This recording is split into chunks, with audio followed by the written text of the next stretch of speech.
चाह नहीं होती है। जिससे प्रेम करो उससे चाउमीन खाने की चाह नहीं होती है। जिससे प्रेम करो उससे पानी पूरी खाने की चाह नहीं होती है। जिससे प्रेम करो उससे बस एक चाह रहती है कि थोड़ा तो समय दिया करो मुझको, आपके लिए हूं और मैं आपके लिए, थोड़ा तो समय। जिससे प्रेम होता है बस उस समय की चाह करती है। पत्नी पति से कह देती क्या ये फालतू का लफड़ा लगा कर रखा है, दिन भर दिल्ली जाना, नोएडा जाना, यहाँ जाना, वहां जाना, वहां जाना, कम से कम हम आपसे प्रेम करते हैं, थोड़ा समय तो दिया करो। बोलो जीतियों, सही बात है कि गलत? जम के बोलो जरा, सही है ना? एक पत्नी पति से कहती है मुझे समय दो, पति पत्नी से कहता है समय दो, पति अपने धंधे से कहता है, धंधा कहता है, बिजनेस कहता है तुम मुझे समय दो। बोलो बिजनेस कहता है कि नहीं कहता? समय दोगे तो मैं कमाई कराऊंगा, समय नहीं दोगे तो मैं कमाई। अर्थात तुम्हें बिजनेस से प्रेम करना पड़ेगा, प्रेम करोगे तो समय दोगे। सुबह 9 बजे से जाके दुकान पे बैठोगे, रात को 10 बजे तक आओगे, मतलब तुमने काम से प्रेम किया। अब तुमने काम से प्रेम किया तो काम ने तुमको धन दिया। पत्नी से तुमने प्रेम करा तो पत्नी ने भी तुमको इसने बस प्रेम की 2 बोल दिए, नहीं तो जगदम्बा रोज धड़धड़ाती थी। प्रेम जो तुमने दिया, प्रेम तुमने अगर प्रदान किया, प्रेम में सबसे कीमती है, प्रेम की सबसे बड़ी कीमत है, प्रेम की सबसे बड़ी कीमती दौलत है उसका समय। और जिससे प्रेम होता है ना उसके पास तुम 4 घंटे भी बैठ जाओ ना, समय कम ही पड़ जाता है। प्रेम की कीमत ही सबसे बड़ा समय।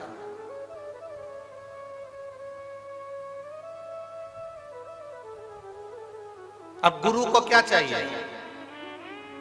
चांदी के खड़ा ला कर दो, गुरु कभी कहता है? जम के बोलो जरा। गुरु कभी कहेगा कि मुझे गाड़ी ला कर दो, गुरु कभी कहेगा कि मुझे बंगला बना कर दो, गुरु कभी कहेगा कि तुम मुझे ये ला कर दो। गुरु केवल एक बात कहता है कि मैं हूं, तब तक थोड़ा समय दे दिया कर। समय देगा तो एक दिन वो समय तुझे भी कुछ ना कुछ जरूर देकर जाएगा ही। गुरु को क्या चाहिए? समय। पत्नी को क्या चाहिए? समय। पति को क्या चाहिए? समय। व्यापारी को क्या चाहिए? समय। क्योंकि जिससे हम प्रेम करें उससे हमें समय की अनुकूलता, समय प्रबलता में चाहिए। अब यहां तक तो बात समझ में आ गई कि आपको समय की कीमत समझ में आना चाहिए, पर आगे तुम्हारे स्मरण में आना चाहिए कि वही समय जो तुम, एक पत्नी पति से समय मांगती है, पति पत्नी से समय मांगता है, डॉक्टर भी मरीज के लिए, मरीज के घर वालों से समय मांगता है। थोड़ा मुझे देना पड़ेगा 4-6 दिन, तो मैं प्रयास पूरा करूंगा इसको ठीक करने। समय दोगे तो ना। अब आखिरी में डॉक्टर जब पूरा काम कर लेता है तब डॉक्टर भी कहता है अब मेरे पास की घड़ी ठीक नहीं चल रही है, अब उससे समय मांगो, अब वो समय देगा। वो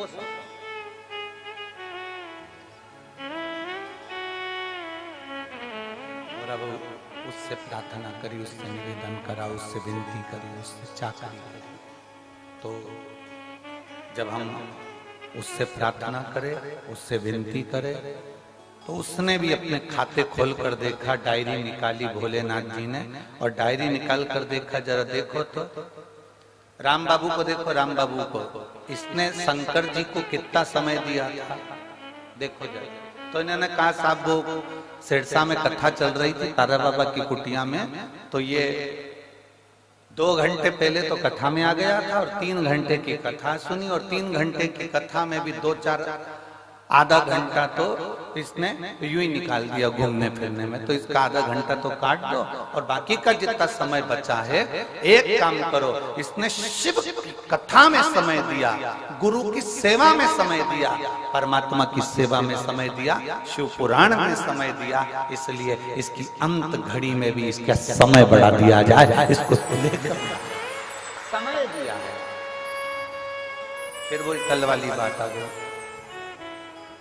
अंत समय प्रभु आना पड़ेगा, वचन दिया तो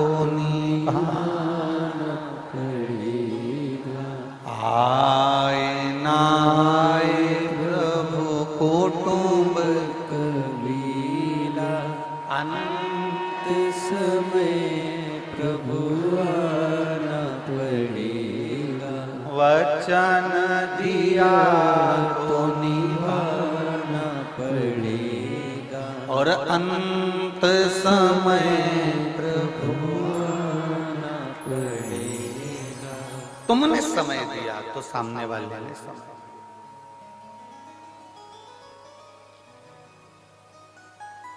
अब तुम्हारे पास समय ही नहीं है।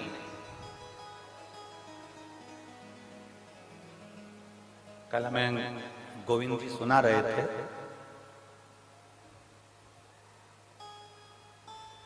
गोविंद जी सुनाते बहुत अच्छा है।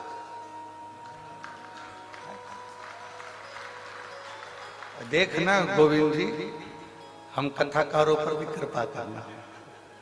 सुनाते बड़ा अच्छा। तो कह रहे थे गुरु जी से एक बात सुनाऊं मैं आपको। मैंने कहा सुना। बहुत अब जो सुनाता है उसको सुनाने वाले मिल जाए तो और अच्छा ना है।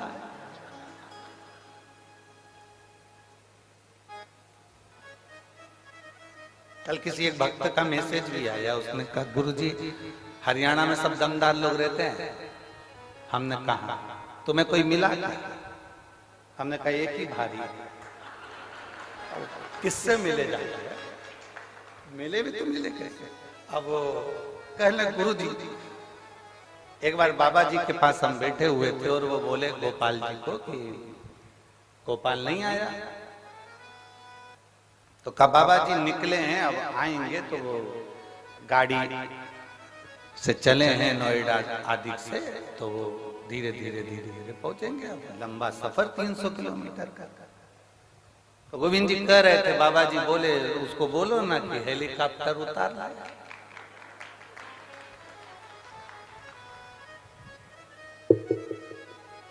ये गुरु के शब्द नहीं है, गुरु का जो तप है, गुरु की जो साधना है,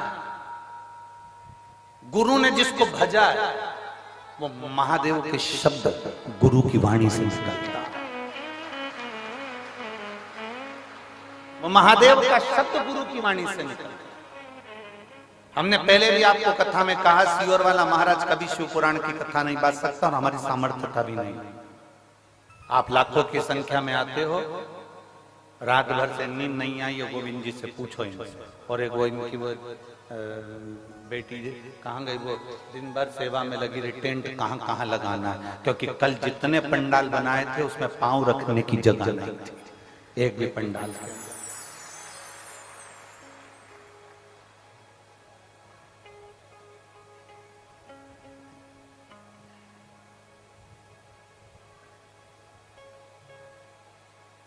अब 2024 की कथा है, 24 कैरेट सोने की कथा है, सहज नहीं है।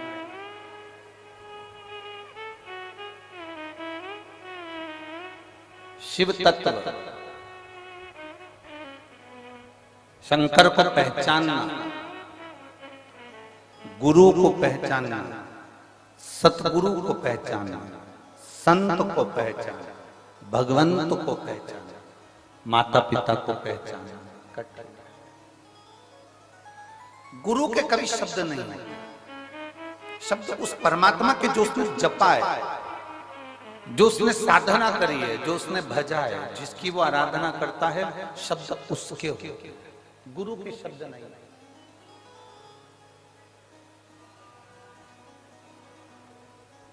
गुरु कोई वाणी नहीं बोलता, गुरु के शब्द में परमात्मा के शब्द जुड़े हुए।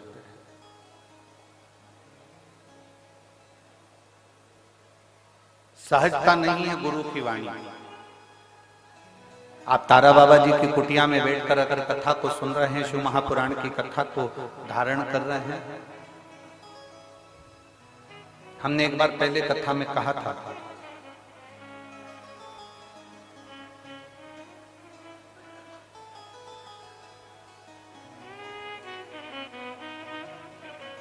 गाय जंगल में चरती है, परंतु कभी गाय कहीं फंसती नहीं है। बकरी जंगल में चरती है, बकरी कहीं पर फंसती नहीं है। कारण गाय को चराने वाला पीछे चल रहा होता है, उसके हाथ में डंडा होता है और वो किसान वो गाय चरा रहा होता है, ग्वाला गाय चरा रहा होता है। गाय को मालूम है मेरा कोई मालिक है, गाय को मालूम है मेरा कोई सेठ है, गाय को मालूम है मेरा मालिक है। अगर मैं कहीं फंस भी गई तो मेरा मालिक मुझको जम के बोलो जरा निकाल। बकरी को मालूम है कि मेरा मालिक पीछे चल रहा है, अगर मैं कहीं फंस गई तो मुझे मेरा मालिक निकाल देगा।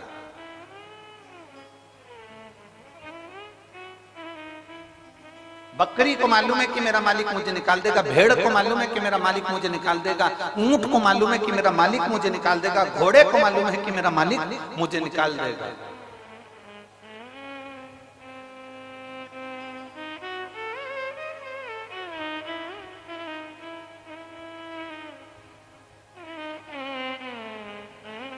चिड़िया को भी मालूम है कि मुझे कोई ना कोई बाहर निकाल देगा, क्योंकि उसको एक अंदाजा है कि मेरा मालिक मेरे पीछे चल रहा है। गाय चराने वाला, बकरी चराने वाला, भेड़ चराने वाला, ऊंट चराने वाला पीछे चल रहा है। उसको मालूम है ये मैं अगर फंस गया कीचड़ में, अगर मैं कहीं फंस गया, उलझ गया तो मुझे कोई ना कोई निकालेगा, मुझे कोई ना कोई निकालेगा, ये पक्का। मेरा मालिक मुझे निकालेगा, ये पक्का। जब गाय ये विचार कर कर चलती है कि मैं फंसूंगी तो मेरा मालिक मुझे निकाल देगा, बस वही अंदाजा, वही सोच, वही वृत्ति, वही मन तुम्हारा होना चाहिए। तुम जब जब उलझो तब तक तुम दूसरों को मत पुकारना, तुम्हें ये अंदाजा होना चाहिए कि मेरा मालिक मेरे साथ चल रहा है, वो मुझे निकाला। मेरा गुरु मेरे साथ है, मेरा शिव मेरे साथ है, मेरा शंकर मेरे साथ है, मेरा ओघड़ी मेरे साथ है, मेरा शंभू मेरे साथ। और जब शिव हमारे साथ में है, हमारा शंभू जब हमारे साथ में है, तो फिर क्या सोचो, क्या विचार।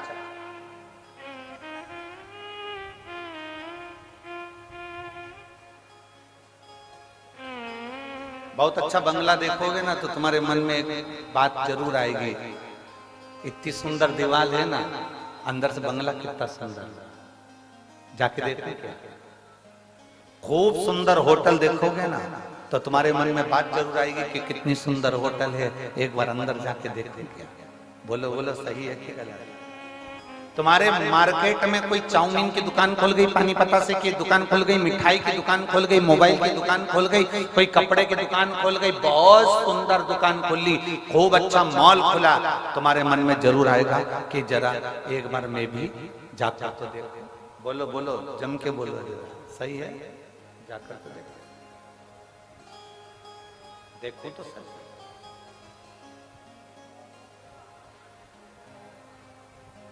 सुंदर कपड़े की दुकान तुम्हारे मन में आया कि मैं जाकर देखूं। सुंदर, बहुत सुंदर बंगला बना है, जाकर देखूं कि अंदर कोई है कि नहीं।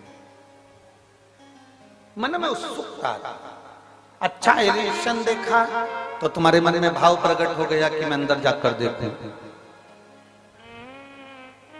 अच्छी दीवार देखी, मन में उत्सुकता जाग गई कि अंदर जाकर देखूं। अच्छा एलिवेशन, अच्छी दीवार, अच्छी चौखट, अच्छा सब कुछ अच्छा देखा तो मन में जागरूकता जाग गई, मैं भी जाकर। अच्छा एलिवेशन देखकर लोग आपके घर में आते हैं, अच्छी दीवार देखकर लोग आपके घर में आते हैं, अच्छा कपड़ा देखकर लोग तुम्हारी दुकान पर आते हैं, अच्छी पर्दे देखकर लोग तुम्हारी दुकान पर आते हैं, तुम्हारे घर पर आते हैं, तुम्हारी चौखट पर आते हैं। जैसे अच्छी एलिवेशन, अच्छी दुकान, अच्छा कपड़ा, अच्छा मोबाइल, अच्छा किराना देखकर दुनिया के लोग आपकी दुकान में और आपके घर में आते हैं, उसी तरह मेरा महादेव तुम्हारा घर अच्छा देखकर नहीं, तुम्हारा कपड़ा अच्छा देखकर नहीं, मेरा महादेव तुम्हारा दिल अच्छा देखकर तुम्हारे घर में प्रवेश कर। मेरा महादेव कभी भी ये देखकर नहीं आया कि तुम्हारा मकान कितना बड़ा है, मेरा महादेव ये देखकर नहीं आया कि तुम्हारा घर कितना बड़ा है, मेरा महादेव ये देखकर नहीं आया कि तुम्हारे पास में संपदा कितनी है, मेरा महादेव केवल ये देखकर आया कि तुम्हारी चित्त वृत्ति में शिव की भक्ति कितनी है। और शंभो शरणे पड़ी मांगू घड़ी रे घड़ी दुख काटो दया करीने दर्शन आपो शंभो शरणे पड़ी मांगू घड़ी रे घड़ी दुख काटो दया करीने दर्शन। शिव कभी नहीं देखा कि तुम्हारे संपदा कितनी, दौलत कितनी, धन कितनी, वैभव कितना, सत्ता कितनी, गाड़ी कितनी। शंकर भगवान ने तो केवल एक चीज देखी है कि तेरा दिल कितना बड़ा है, तेरा मन, तेरी चित्तवृत्ति, तेरा व्यवहार कितना उच्च है। शंकर को तुम्हारी दौलत से, शंकर को तुम्हारे वैभव से, शंकर को तुम्हारे धन से कोई प्रीति नहीं, कोई प्रीति नहीं।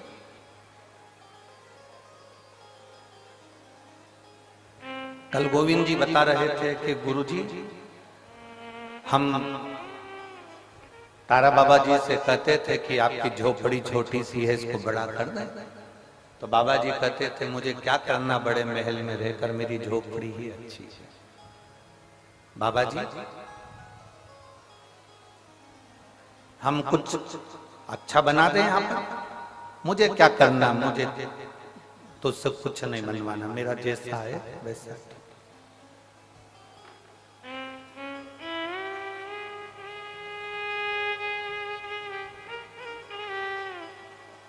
क्योंकि बाबा जी को एक बात मालूम थी,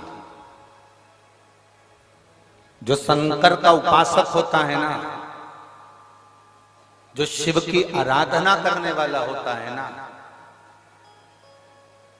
जो शंकर की भक्ति में डूबने वाला होता है, मेरी जीजियों, मेरे जीजाओं, मेरी बेटियों, मेरे बेटाओं, मेरी बहनों, मेरे भाई, शंकर की भक्ति में डूबने वाला, शंकर को मानने वाला, शिव की आराधना में डूबने वाला, शिव तत्व को जानने वाला एक बात हमेशा जानता है कि मुझे किसी से कुछ नहीं चाहिए।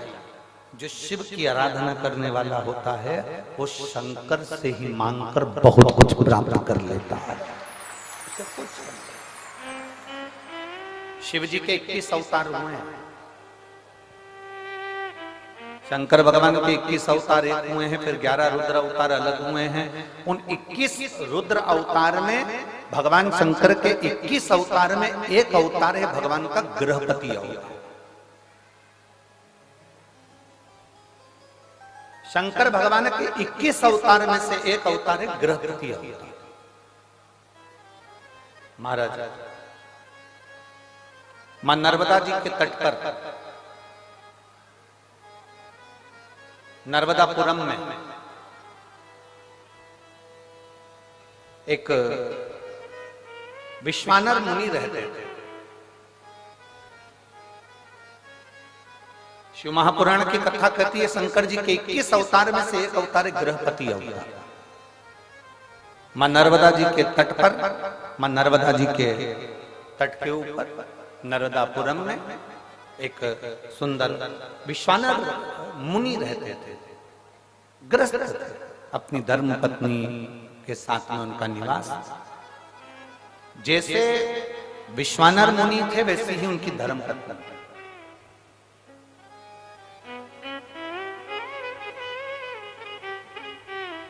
बहुत कम घर होते हैं जिन घरों में अगर पति धर्मात्मा है तो पत्नी धर्मात्मा हो, पत्नी धर्मात्मा हो तो पति धर्मात्मा हो। बहुत कम। सोचे जाओ तो नहीं होता। हमने अभी अभी यहाँ भटिंडा की कथा में एक बात कही थी, पंजाब में भटिंडा में कथा में करने आए थे, तब हमने बोला था अमिताभ का बेटा अमिताभ जैसा नहीं होता। हुआ क्या? जम के बोलो, सचिन तेंदुलकर का बेटा सचिन तेंदुलकर जैसा नहीं हो सकता। हुआ क्या? जम के बोलो जरा। नहीं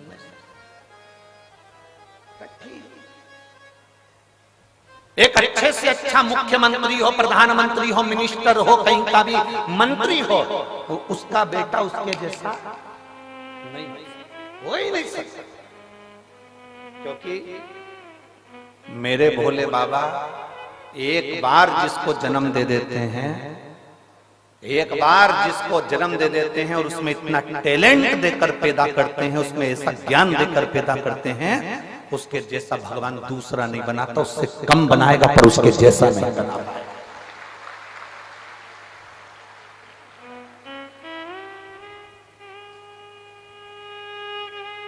अमिताभ के पास में, अमिताभ बच्चन जी के पास में जो टैलेंट होगा उनके बच्चे के पास में नहीं हो पाएगा। सचिन तेंदुलकर के पास में जो टैलेंट होगा वो उनके बच्चे के पास में नहीं हो पाएगा। पिता जैसा बेटा नहीं होता। अगर बाप कलेक्टर है तो उसकी औलाद कलेक्टर हो सकती है, पर बाप जैसी नहीं हो सकती। मिनिस्टर का बेटा मिनिस्टर बन सकता है पर उसके पिताजी जैसा नहीं बन सकता। कठिन है। एक शिक्षक का बेटा शिक्षक बन सकता है पर उसके जैसा नहीं बन सकता उसके पिताजी। सास अपने 4 बेटों की शादी कर दे, 4 बहुओं को लिया, पर सास सोचे कि तेरी जैसी आ जाए तो नहीं आ सकती, तू ओल्ड इज गोल्ड है। कहा तेरे जैसा है, तेरे बराबर कोई नहीं आ सकता। तो तुम अपने से क्यों किसी को होड़ कर रहे हो? मेरी बहू मेरे जैसी आना चाहिए, मेरी बहू जितना मैं काम करूं वैसी आना चाहिए, मैं जितनी सुबह से उठती हूँ मेरी बहू उतनी उठने वाली आना चाहिए। अरे माँ, अमिताभ का छोरा अमिताभ जैसा नहीं बना, सचिन का छोरा सचिन जैसा नहीं बना, तो तेरी बहू तेरे जैसी कैसी बन सकती है? तुझे तो भगवान ने खुद आनंद में बनाया है। कहाँ सोच कर बैठे, क्या विचार लेकर बैठे? मेरी बहू मेरे जैसी होना चाहिए। मैं 4 घंटे काम करूं तो मेरी बहू भी 4 घंटे काम करे, मैं 10 घंटे काम करूं तो मेरी बहू भी 10 घंटे काम करे। नहीं हो सकता, कभी नहीं हो सकता। इसलिए जो नहीं हो सकता उसको छोड़ो और लड़ना बंद करो। भगवान से प्रार्थना करो, जैसी भेजी चंद्र घंटा बहुत अच्छी। उसमें क्या रहता? तुम ज्यादा सुधारने का प्रयास करोगे वो नवरात्रि में काल रात्रि बन जाएगी। क्या मतलब? फिर तुम्हें सुबह शाम रोज आरती करना पड़ेगी उसकी। और तुम क्या बहू की आरती करोगे? बहू तुम्हारी कर देगी। तुम क्या करोगे? बहुत। इसलिए हमें किसी के जैसा नहीं बनना। शिव महापुराण की कथा कहती है, देवादिदेव महादेव का चरित्र कहता है, तुम्हें किसी के जैसे नहीं बनना। अपने अंदर भगवान ने जिस जिसको जन्म दिया पृथ्वी पर, भगवान शंकर जिसको पैदा करते हैं उसको कुछ ना कुछ हुनर देकर पैदा करते हैं। आपके अंदर कोई ना कोई हुनर जरूर है। आप किसी के जैसे मत बनो, अपने हुनर को अपनी मेहनत से प्रकट करो। दुनिया तुम्हारे जैसा बनना चाहेगी, ये पक्का। पर माताएं पीछे पकड़ के बैठती है, उनको देख ले उनके जैसे बन जा, उनको देख ले उनके जैसे बन जा, तेरी मौसी के छोरे को देख ले मौसी के छोरे जैसा बन जा, बुआ के छोरे को देख ले बुआ के छोरे जैसा बन जा। अब तुम बुआ के छोरे जैसे बनाने में लगे हो और महादेव को रोज 1 लोटा वो जल चढ़ा रहा है, और महादेव सोच कर बैठे हैं कि बुआ के छोरे जैसा मत बनना, बुआ के छोरे से भी उज्जवल बनाकर बताऊंगा तेरे को, बस तेरी मेहनत करना, तेरा कर्म करना, तेरी लगन लगा कर बैठना, तेरी मेहनत करते रहना, तुझे उससे भी उज्जवल बनाकर छोड़ूंगा मैं, तो चिंता मत कर। और तुम लगी हो उसके जैसा बन जा, उसके जैसा बन जा। रोज सास अपनी बहू को ज्ञान देती रहती है, उनकी बहू कितनी अच्छी, उनकी बहू कितनी अच्छी। सास को एक बात समझ लेना चाहिए, दूर के ढोल सुहावने। एक बार उस बहू के पाले तो पड़, उसको लेके एक बार बद्रीनाथ घूमने चले जा, मालूम पड़ जाएगा। पेंटिंग पेंटिंग की दुकान 4 दिन तक निकले ना बाबा। हमें लग रहा है अच्छी है,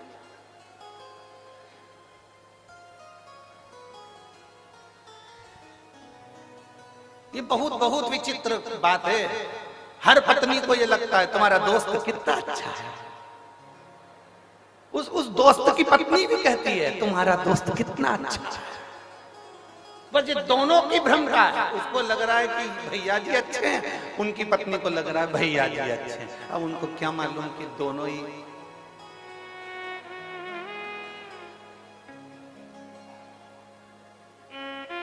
एक क्या शिव कथा कह रही है, अपने में भगवान ने जो देकर भेजा है वो किसी में नहीं दे।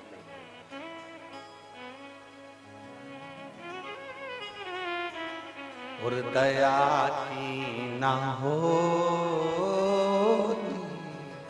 जो आदत तुम्हारी तो सोनी रे अदालत तुम्हारी गरीबों के दिल में जगह तुम न पाते तो किस दिल में होती इबादत तुम्हारी, तो किस दिल में होती इबादत तुम्हारी। बहुत सोच से मिले। जिसके ललाट में जो लिखा है वो होना है, जो निश्चित है उसका सोचे से मतलब।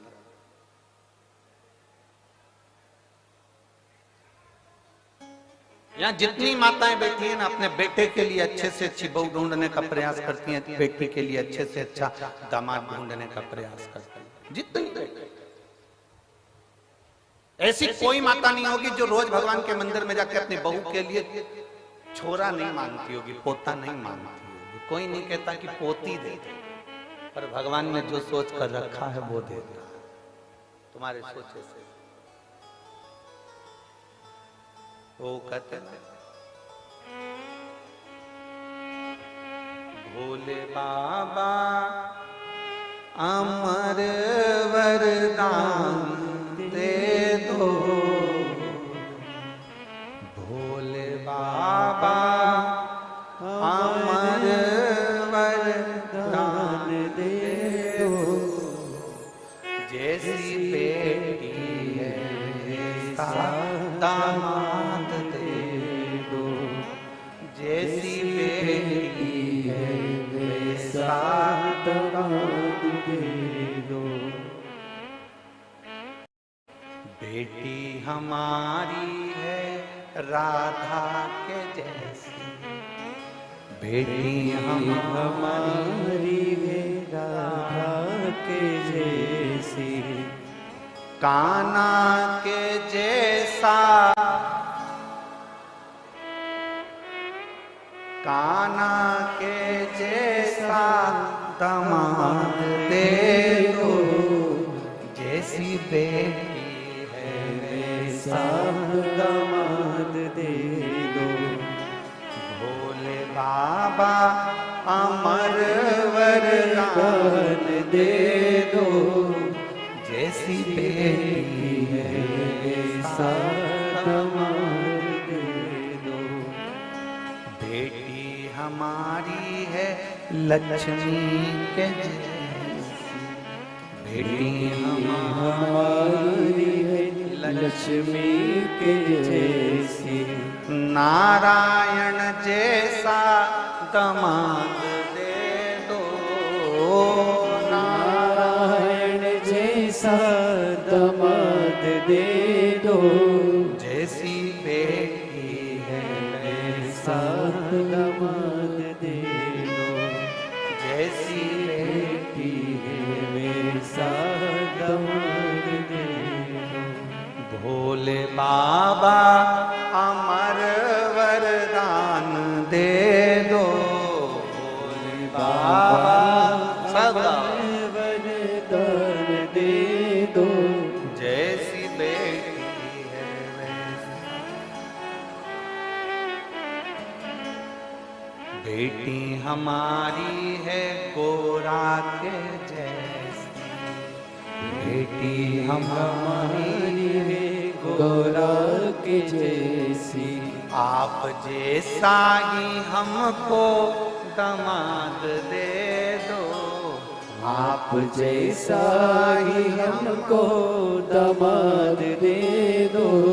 जैसी बेटी है वैसा दामाद दे दो। जैसी बेटी बेटी है वैसा दामाद दे दो। भोले बाबा अमर वरदान दे दो, भोले बाबा अमर वरदान दे दो। जैसी बेटी है वैसा दामाद, जैसी बेटी है वैसा दामाद दे दो। और मान लो मिल भी गए, ए सिरसा वाली जीजियों, हरियो हरियाणा वाली मेरी जीजियों, मिल गए। कितनी आस, कितनी आस, और कितनी खुश होती हो अच्छा दामाद मिल जाए। बोलो बोलो, जम के बोलो, जम के बोलो जरा, खुश होती हो कि नहीं होती हो? ऐसा दामाद मिला, भगवान की कृपा है। पड़ोसन से जाके कि ये सब दामाद मिला, मेरी बेटी को रोज घुमाने ले जाता है। इतना बढ़िया दामाद मिला, मेरी बेटी के मुंह से निकला और उसने सामान ला के दिया। ऐसा दामाद मिला है, मेरी बेटी कुछ कहती हो तुरंत मान लेता है। ऐसा दामाद मिला है, मेरी बेटी को हर 2-4 महीने में मायके लेकर आता है। ऐसा दामाद मिला।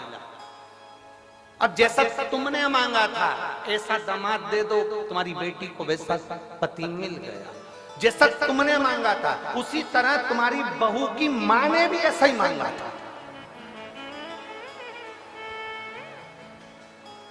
तुम्हारी बहू की मां ने भी ऐसे मांगा था, ऐसा बेटा देना, ऐसा बेटा देना। अब तुम्हारी बेटी का पति घुमाने ले जाए तो अच्छा, तुम्हारी बेटी का पति तुम्हारी बेटी को चाउमीन खिलाने ले जाए अच्छा, तुम्हारी बेटी का पति तुम्हारी बेटी को सोने के जेवर पहनाए तो अच्छा, तुम्हारी बेटी का पति उसको ले जाकर मायके घुमा कर लाए तो अच्छा। और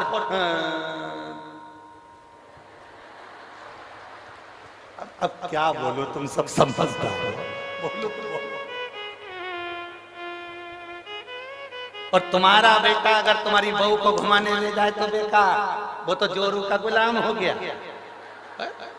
दामाद ले जा रहे तो अच्छा, दामाद खिला रहे तो अच्छा, दामाद पढ़ा रहे तो अच्छा, दामाद सोने की रकम दिलाए तो अच्छा। मेरा दामाद जैसा कोई नहीं, मेरे बेटी का पति इतना बढ़िया, मेरी बेटी का पति अच्छा बढ़िया। तो आप भी अपने बेटे से कहो, बेटा जैसे तेरे जीजा, जैसे तेरे दामाद बेटी का सम्मान करते हैं, तू मेरी बहू का सम्मान कर। तो लगना चाहिए सामने वालों को कि दामाद अच्छा। दूर के ढोल, बस बस दिक्कत ही तो यही है सिरसा वाली जीजियों, दिक्कत सबसे बड़ी यही आ रही है, बड़ी यही तो पड़ी है, दिक्कत यही है सबसे बड़ी।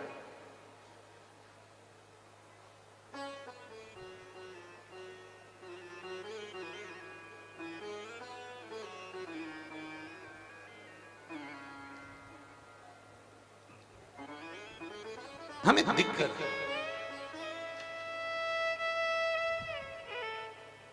शिव कथा कर रहे हैं। विश्वानर मुनि की धर्म पत्नी भगवान की भक्त थी। शिव जी की आराधना करना, भगवान शंकर की भक्ति करना। विश्वानर मुनि स्वयं शिव की आराधना में डूबने वाले। इनका एक नियम बड़ा पक्का था, प्रतिदिन शिवलिंग का निर्माण करना, पूजन करना, विसर्जन करना। और जिस दिन शिवलिंग का निर्माण नहीं कर पाते थे, जिस दिन शंकर भगवान के शिवलिंग की आराधना नहीं कर पाते थे, जिस दिन भगवान शंकर के शिवलिंग का पूजन नहीं कर पाते थे, उस दिन एक बेलपत्री का दान देते थे। कितनी कितनी बेलपत्री? एक। शिव पुराण पढ़िए आप लोगों ने? हमारी बात पे भरोसा मत करना, बिल्कुल भी। सीवर वाले महाराज पे बिल्कुल भरोसा मत करो, रत्ती भर भी। गीता प्रेस गोरखपुर की शिव पुराण खरीद के लाओ, उसको पढ़ो। सीवर वाला महाराज झूठ तो नहीं बोल रहा है, पढ़ो। कुमार खंड निकालो, उमा खंड निकालो, शिव महापुराण का कुमार खंड, उमा खंड निकाल कर पढ़ो, जिसके अंतर्गत लिखा हुआ है एक बेलपत्री का दान किसके बराबर होता है? तो कहा 1.25 मन सोने के सिंहासन पर शालिग्राम जी की मूर्ति को बिठाकर सोने का श्रृंगार कर कर किसी ब्राह्मण को दान दिया जाता है, उससे 1000 गुना दान बड़ा एक बेलपत्री का दान के बराबर। हम पर भरोसा मत करना, कहीं सियोर वाला महाराज झूठ तो नहीं बोल दिया, इसलिए शिव पुराण उठाकर पढ़ो, गीता प्रेस गोरखपुर की शिव पुराण को लाओ, पढ़ो और अध्ययन करो। अध्ययन करने पर तुम्हें मिलेगा कि शालिग्राम भगवान की शिला को सोने के सिंहासन पर बिठाकर, सोने और हीरे से सजाकर जो दान करने का पुण्य मिलता है, वो पुण्य केवल एक बेलपत्री के दान से मिल जाता है। केवल एक बेलपत्री में वो बल होता है। और अच्छे से समझ लें, शंकर जी पे चढ़ी हुई बेलपत्र, मान लो तुम्हारे पास में बेलपत्र नहीं, मान लो तुम्हारे पास में बेलपत्र नहीं, अब तुम्हारे पास बेलपत्र नहीं है, शिव जी के मंदिर में गई हो, शंकर के शिवालय में गई हो, देवाधिदेव महादेव के शिवालय में पहुंची हो, शिवालय में शंकर के शिवलिंग पर जो बेलपत्र चढ़ी होती है, उस बेलपत्र को उठाकर पानी से धोकर वापिस चढ़ा देने का फल क्या होता है, वो भी शिव महापुराण में जरूर पढ़िए। तारा बाबा की कुटिया में कथा चल रही है और श्री गुरु शिव पुराण चल रही है, जरा ध्यान से सुनना इसको, बहुत सावधानी से। जितने बाहर के पंडालों में भक्त बैठे और जितने आस्था चैनल पर सुन रहे हैं, जितने फेसबुक यूट्यूब पर सुन रहे हैं, जितने रोड पर बैठकर कथा सुन रहे हैं, जहां जहां आवाज जा रही है, जहां बैठकर कथा सुन रहे हैं, बहुत सावधानी से कथा का स्मरण करिएगा। एक बेलपत्री का दान शालिग्राम भगवान के सोने के सिंहासन पर बैठकर दान करने के बराबर है। शंकर भगवान के शिवलिंग पर चढ़ी हुई बेलपत्र को धोकर वापिस शंकर भगवान के शिवलिंग पर चढ़ाने का जो पुण्य है, कहा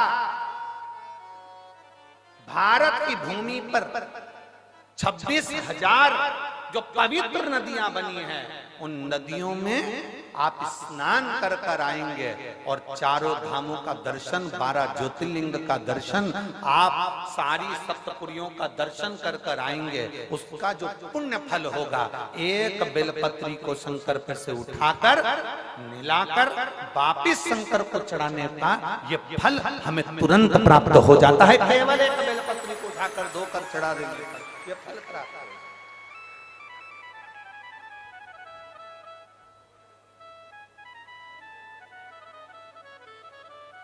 एक बेलपत्र,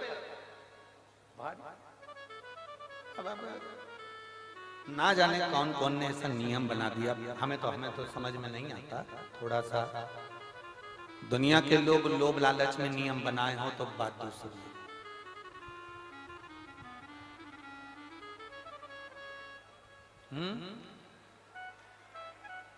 पीछे आवाज नहीं जा रही है,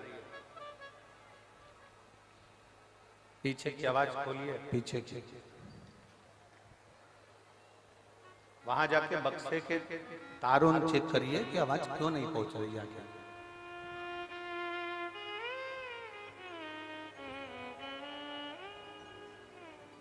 ना जाने कौन कौन ऐसा नियम बना दिया, हमारे पुराण में नहीं है।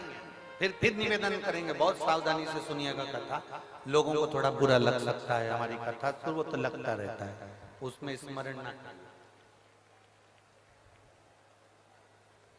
किसी पुराण के अंदर यह नहीं लिखा कि चांदी की बेलपत्र बनाकर भगवान शंकर को समर्पित करो। ठीक है, समझ में आ रही है ना बात?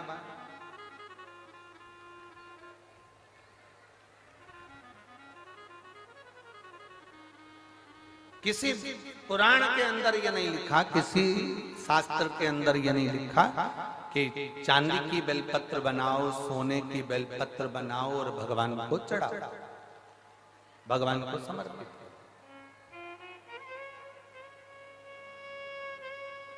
ये हमारे यहाँ कहीं कहीं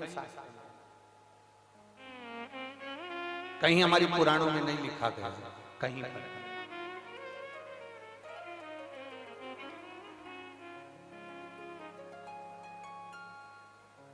शंभु शरणे पड़ी मांगो घड़ी रे घड़ी, दुख काटो दया करी में दर्शन आपो। शंभु शरणे पड़ी मां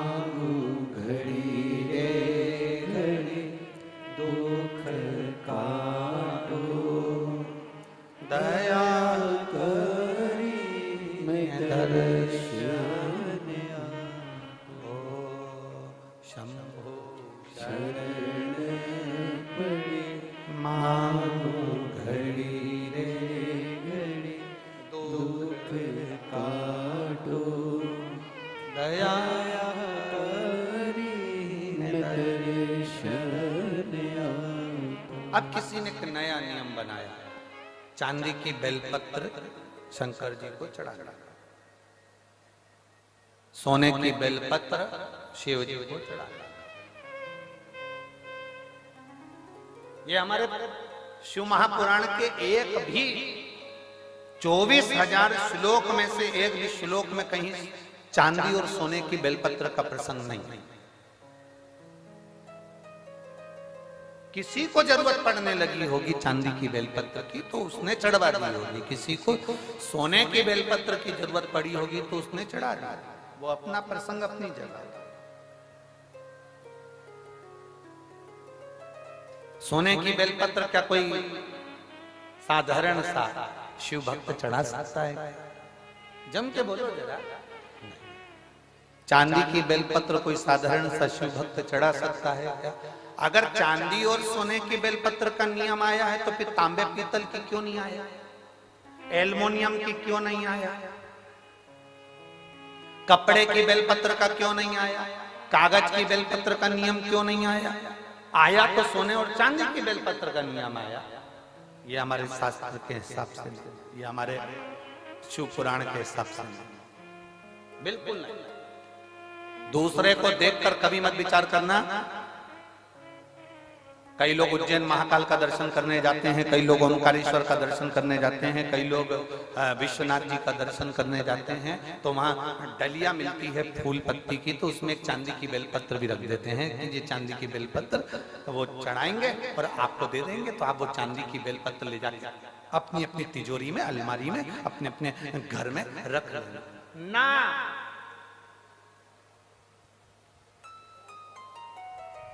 शिव जी पे चढ़ी हुई बेलपत्र को कॉपी में रख लो, किताब में रख लो, और याद रखना बेलपत्री का 1000 टुकड़ा भी हो जाए, 1000 पत्ती के बारीक बारीक टुकड़े भी हो जाए, और वहां से लाने में तुम्हारे हाथ में केवल एक जरा सी तिन का मात्र पत्ती भी तुम्हारे हाथ में अगर बची है घर लाते हुए, तो समझ लेना वो सोने की बेलपत्र से भी बढ़कर है। उसकी कीमत कठिन, उसको कीमत को आंकना कठिन है, कीमत आंकना कठिन है।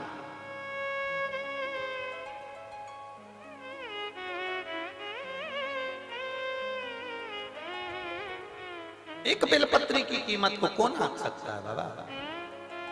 समझे? ये किसी ने एक फाइल भेजी है जिसमें इस व्यक्ति को जो बीमारी हुई है वो लाखों में किसी एक को होती है, जिसके अंदर उसके शरीर की नसें चौक होती चली जाती है, शरीर काम करना बंद कर देता है, आखिरी में वो व्यक्ति का पूरा शरीर, जिभ्या, कान, गला लुप्त होकर पड़ जाता है, हाथ पैर सब ढीले पड़ जाते हैं, शरीर पूरा काम करना बंद कर देता है। उस शरीर में कोई ऊर्जा नहीं रहती, केवल प्राण चलते हैं, और भगवान से लोग प्रार्थना करते हैं कि तो प्राण छूट जाए तो अच्छा। इतना बड़ा शरीर उठाकर कौन कहां लेकर जाए? जो हिल नहीं सकता, जा नहीं सकता, एक बीमारी जिसको डिस्टेमिया कहते हैं, ऐसी बीमारी इस व्यक्ति को हो गई थी, जिसने पूरी डॉक्टर की रिपोर्टें और पूरे चीजें लगाई है उस व्यक्ति ने, और अपनी पूरी, पहले आप फोटो देखिए उस व्यक्ति का जो पड़ा हुआ है, जो एलईडी वाले हैं वो एलईडी पर दिखाएंगे, आस्था चैनल वाले आस्था चैनल पर दिखाएंगे।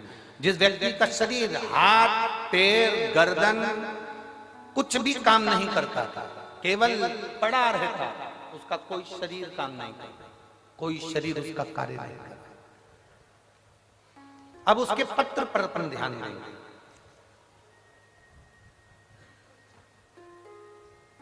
मेरा नाम अजय कुमार मेहता है, मैं फतेहाबाद हरियाणा का निवासी हूं। कहीं बैठे हो तो हाथ हिला सकते हैं। आप ही हैं? श्री शिवाय नमस्ते। आ जाओ, एक बेलपत्र ले जाना चाहिए। मैं फतेहाबाद हरियाणा का निवासी हूं, मेरा मोबाइल नंबर ये है।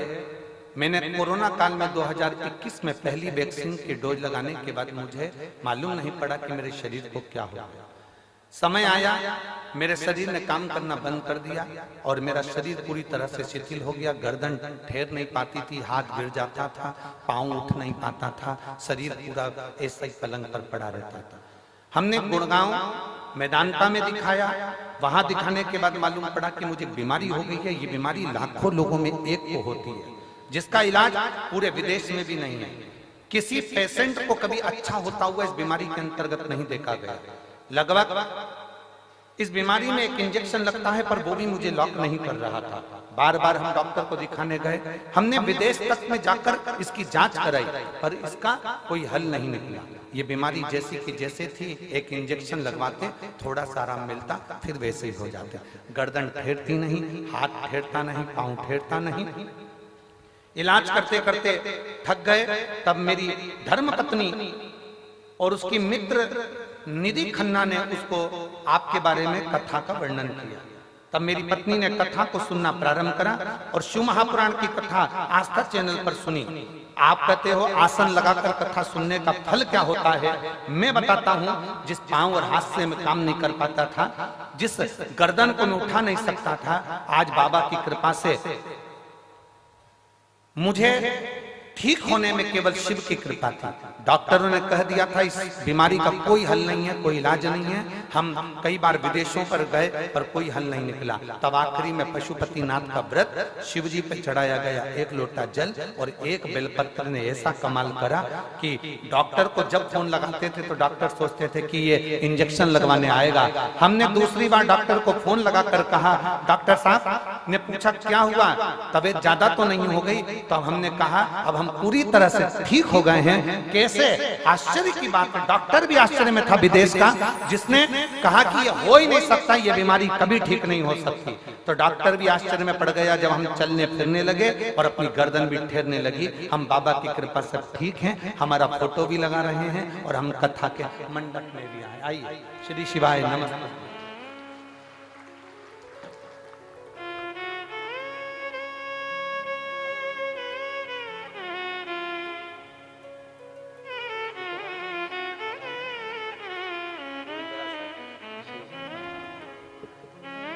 आपने पत्र भेजा,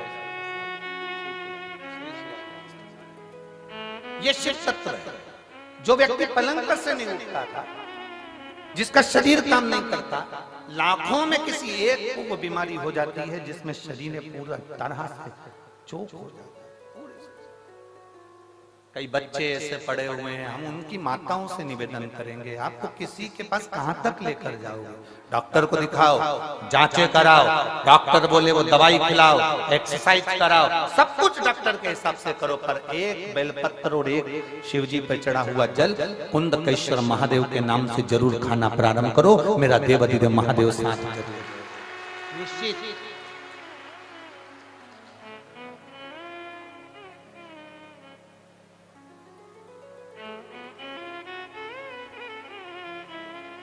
और तेरी कृपा बिना न हिले एक भी अणु, लेते हैं श्वास तेरी कृपा से तनु तनु। हे गंगाधार मुक्ति द्वार ओमकार तू, भोले ओमकार तू, आयो शरण तिहारी शंभु तार तार तू। बखान क्या करूं मैं राहों के ढेर का, चपटी भभूत में खजाना कुबेर का। हे गंगाधार मुक्ति द्वार ओमकार तू, भोले ओमकार तू, आयो शरण तिहारी शंभु तार तार। शिव है सोने की बेलपत्री जो काम नहीं करती, चांदी की बेलपत्री जो काम नहीं करती, हीरे पन्ने की बेलपत्री जो काम नहीं करती, वो एक वृक्ष पर से तोड़ी हुई बेलपत्र वो काम करती। ब्रह्म में मत पड़ना, भ्रमित मत होना। चांदी की बेलपत्र चढ़ाकर कोई तुम्हें दे भी दे और कहे कि ये लो बेलपत्र, ये हमने चांदी की दी है, उसको कहते ना ये चांदी की बेलपत्र तुम्हारे पास रखो, हमें तो शंकर जी पे चढ़ी हुई एक सादी सी बेलपत्र दे दो जो दुनिया की औषधि है। बहुत बहुत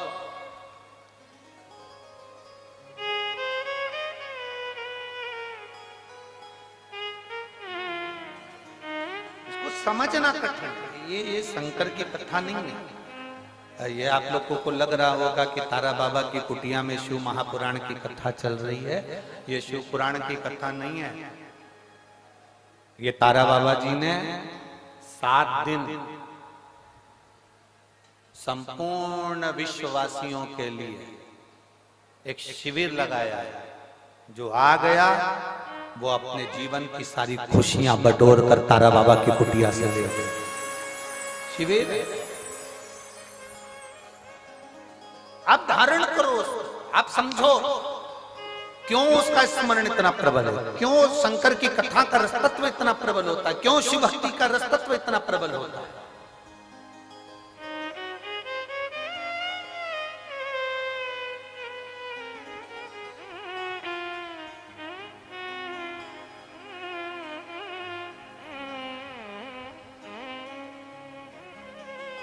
कल कोई कह रहे थे, हम सुबह सुबह जब मॉर्निंग वॉक में घूम रहे थे, सुबह 5 साढ़े 5 बजे का समय होगा, वो जो बाउंसर लोग लगे हैं ना, तो वो कह रहे थे गुरुजी हम यहाँ हमेशा सेवा में आते हैं, पर एक बात आज तक समझ में नहीं आई, इतना सारा कथा हुआ पर ये कथा में ये इतने सारे आ कहां से गए, ये समझ में नहीं। और हम किसी को भी कुछ भी बोलते हैं ना तो वो टस से मस नहीं होता। पहले जितनी कथा होती थी ना, सब में समझदार लोग आते थे, तो हमने कहा राम कथा में राम जी जैसे आए हैं, कृष्ण कथा में कृष्ण जैसे आए हैं, शंकर जी के तो सब ऐसे ही मिलेंगे।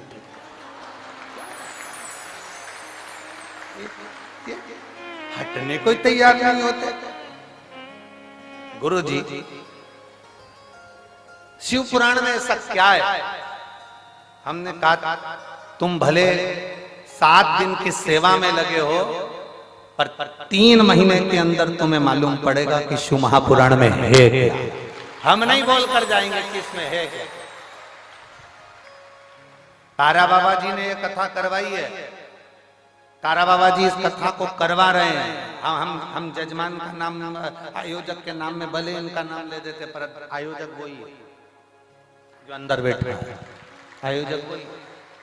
तारा बाबा जी कथा करवा रहे हैं, तारा बाबा जी सुन रहे हैं, तारा बाबा जी बचवा रहे, कोई दूसरा नहीं। शिव को पहचानना कठिन, बहुत कठिन। जैसे पत्नी पति को नहीं पहचान पाती, पूरी जिंदगी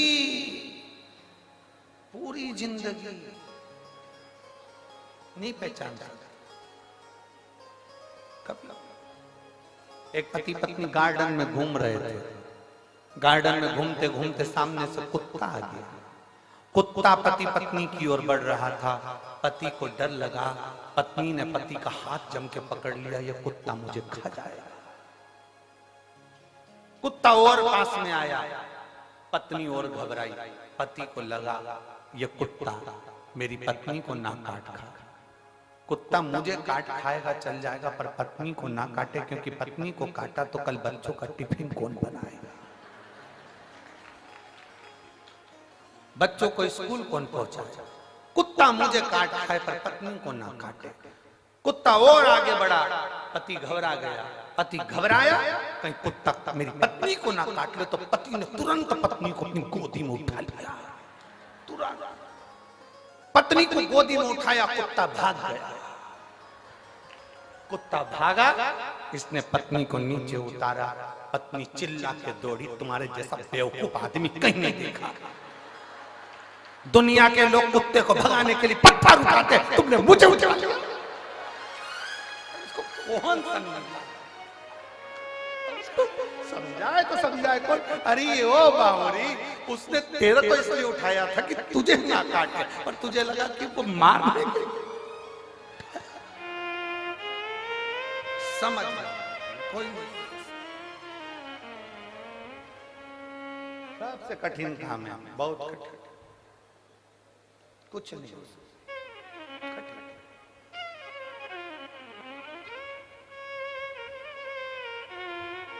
शिव कथा कर रहे हैं, भगवान शंकर का संवाद कर रहे हैं। शिव को समझना बहुत कठिन, बहुत कठिन। कौन समझा भगवान देवादिदेव महादेव को? जो समझ गया वो शिव जैसा हो गया, जो नहीं समझा वो ना समझ पाया। जिसने शंकर भगवान को, वो बच्चे ने पूछा शिव पुराण में ऐसा क्या है, हमने एक ही बात कही, शिव महापुराण की कथा कोई साधारण नहीं है। आप सुन रहे हो, सुनो, 3 महीने के अंदर मालूम पड़ेगा कि तुमने जो सेवा करी, भले तुम्हारे कान में पहुंची कि ना पहुंची, पर तुमने शिव पुराण की जो सेवा करी उसका फल क्या होता है वो 3 महीने में मालूम पड़ता है। ये इतने पत्र जो आप लोग लिखकर भेज रहे हैं, हमारे पास तो समय नहीं रहता कि हम इसको पढ़े, इतना समय नहीं रहता। 2-4 पत्र हमने पढ़ लिए तो पढ़ लिए, बाकी के नीचे बड़े पढ़े। 2 दिन में इतने पत्र आए भी, 7 दिन में ढेर लगे। या हम कोई लिखते नहीं है, हम आपको पहचानते भी नहीं। सिरसा में पहली बार आए गोविंद जी, गोपाल जी, हमारा आना भी नहीं हो, कभी इधर से क्रॉस भी नहीं, पहली बार आना हुआ। हालांकि गोविंद जी तो बोले थे हमको जब हम बठिंडा आए थे कि आप एक बार यहाँ आओ, एक बार यहाँ पहुंचो, एक बार आओ, और हमारा आना ही नहीं।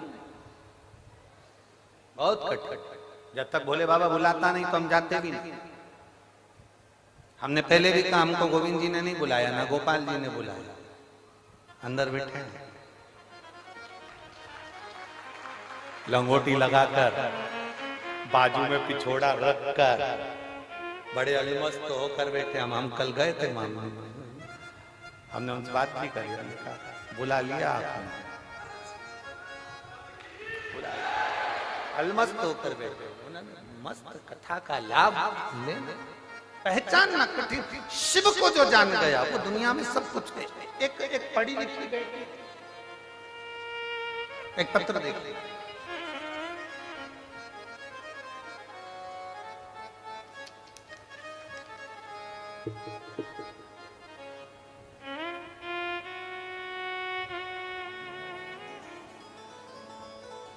मेरा नाम कौशल्या और मेरे पति का नाम महेंद्र कुमार है। गांव केलनिया, केलनिया, ठीक बोला है?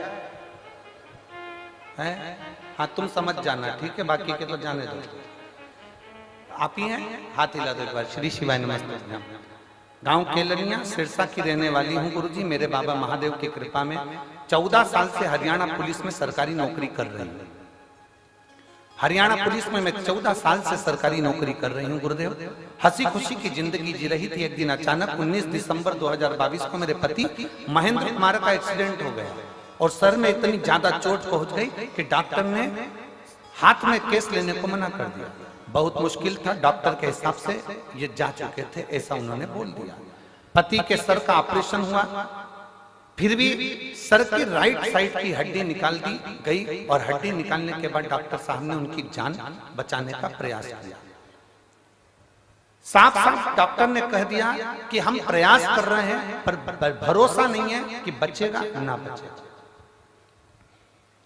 कुछ देर बाद सांस भी चलेगी कि नहीं चलेगी इसका कोई भरोसा नहीं। शायद मेरे देव अधिदेव महादेव ने, क्या वर्णन करूं गुरुदेव, डर गए, घबरा गए। तब डॉक्टर से कहा कि आप अपना काम करो, मेरा महादेव बचाएगा जरूर, ये निश्चित है। और शिव जी की ऐसी कृपा हुई कि बाबा देवादिदेव महादेव का स्मरण करा, श्री शिवाय नमस्तुभ्यम का जाप किया। एक बेलपत्र लाकर शंकर जी का मंदिर जो हॉस्पिटल के पास में था उसमें से उठाकर ऑपरेशन के लिए ले जाते समय उनके साइड में रखकर भेज दिया।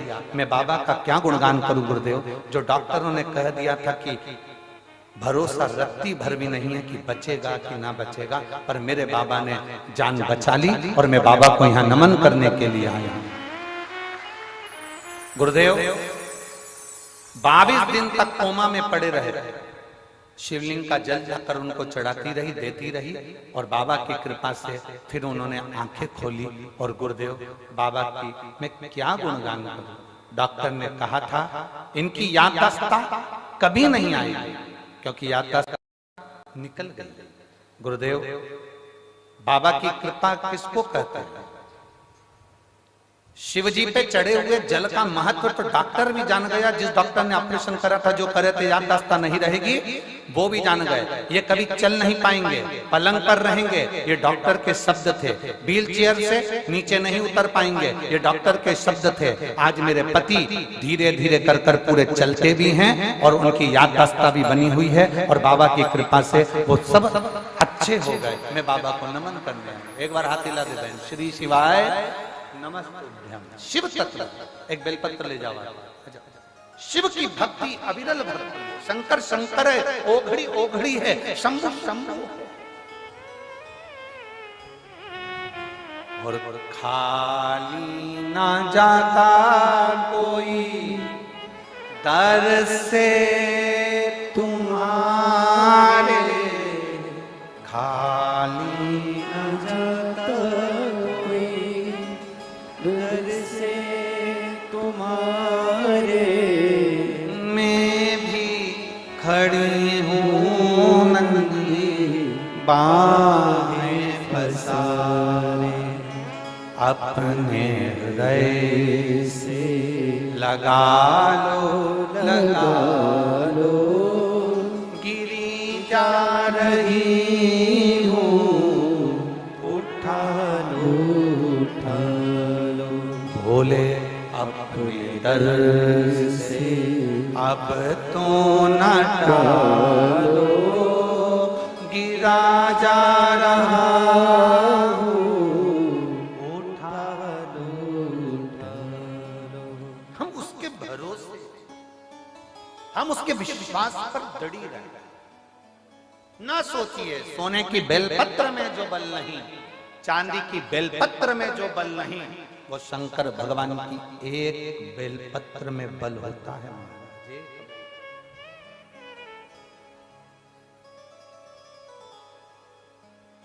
इस व्यासपीठ ने बाल्यावस्था से शिव महापुराण की कथा करी। इस व्यासपीठ ने ये देखा है, गोपाल जी, ये व्यासपीठ की बेलपत्र का हमने प्रमाण देखा है कि कोई 7 दिन की कथा में भी, 5 दिन की कथा में भी अगर कोई व्हील चेयर पर भी बैठकर कथा सुनता है और एक बेलपत्र भी अगर बाबा की खाता है, इस पोथी की, इस पुराण की एक बेलपत्र भी कथा चल रही और उसने खाई है, 3 दिन में वो कथा के पंडाल में भी खड़ा मिलता ही हमने इस व्यासपीठ से देखा। हम सोने की बेलपत्र को नहीं जानते, हम चांदी की बेलपत्र को, हम हीरे की बेलपत्र को नहीं जानते, पर हम इस बेलपत्र को जानते हैं जो बेलपत्र शुरू से वेद पुराण शास्त्र वर्णन करते आए हैं। जिस बेलपत्र के नीचे लक्ष्मी झाड़ू लगाती है, जिस बेलपत्र के नीचे स्वयं ब्रह्मा, भगवान नारायण और 33 कोटि देवता बैठकर शंकर की आराधना करते हैं, वो बेलपत्र साधारण नहीं।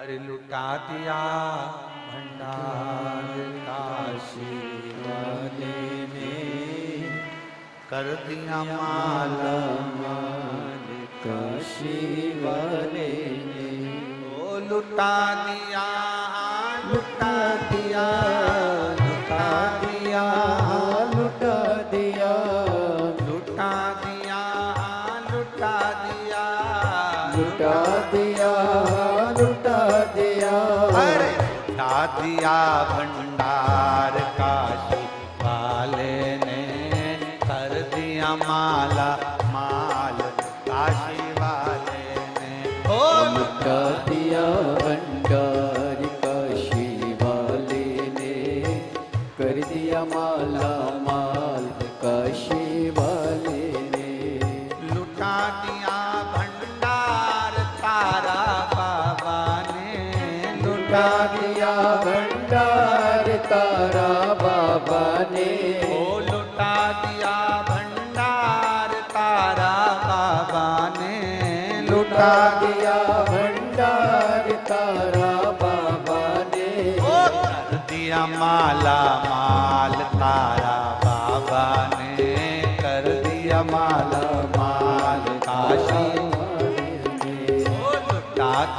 भंडार काशी कर दिया माला माल काशी वाले ने।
जो जैसी भावना लाया वैसा ही वो फल पाया। जो जैसी भावना लाया वैसा ही वो फल पाया। जो जैसी भावना लाया वैसा ही वो फल पाया। जो जैसी भावना लाया वैसा ही वो फल पाया। नहीं खाली उसे लौटाया वो मन ही मन हर्षाया। नहीं खाली उसे लौटाया वो मन ही मन हर्षाया। कर दिया उसे निहाल काशी वाले ने। कर दिया माला माल काशी वाले ने। कर दिया उसे निहाल काशी वाले ने। कर दिया माला माल काशी वाले ने। लुटा दिया भंडार काशी वाले ने। कर दिया माला माल काशी वाले ने। लुटा दिया भंडार काशी वाले ने। कर दिया माला माल काशी वाले ने।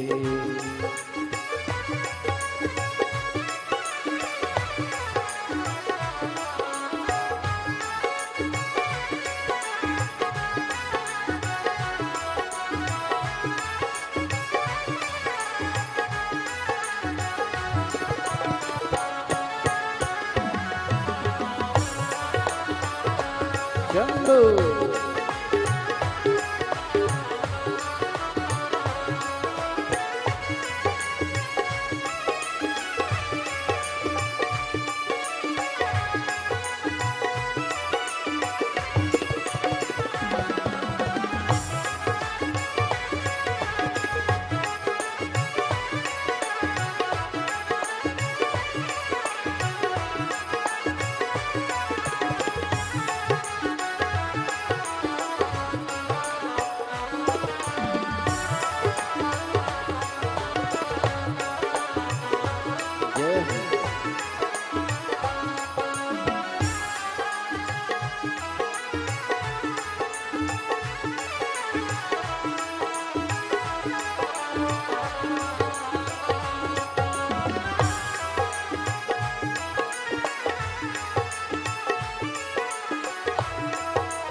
जो लगन लगाया सच्ची है उसकी नाव नटकी।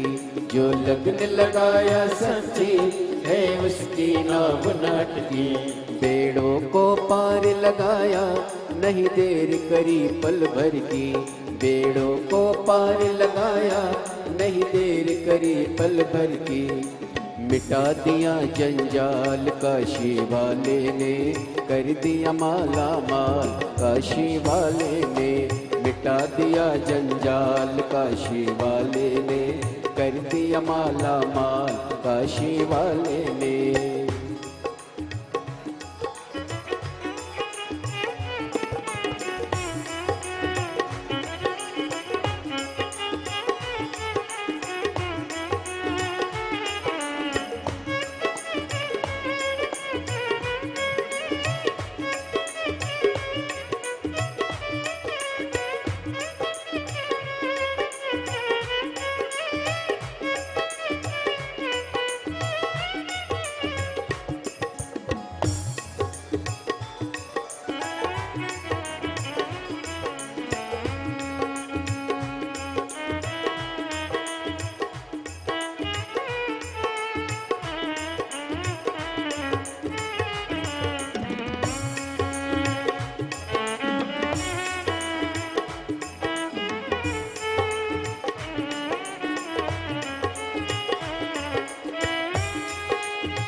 चरणों की किया जो सेवा वो पाया मिस्री मेवा।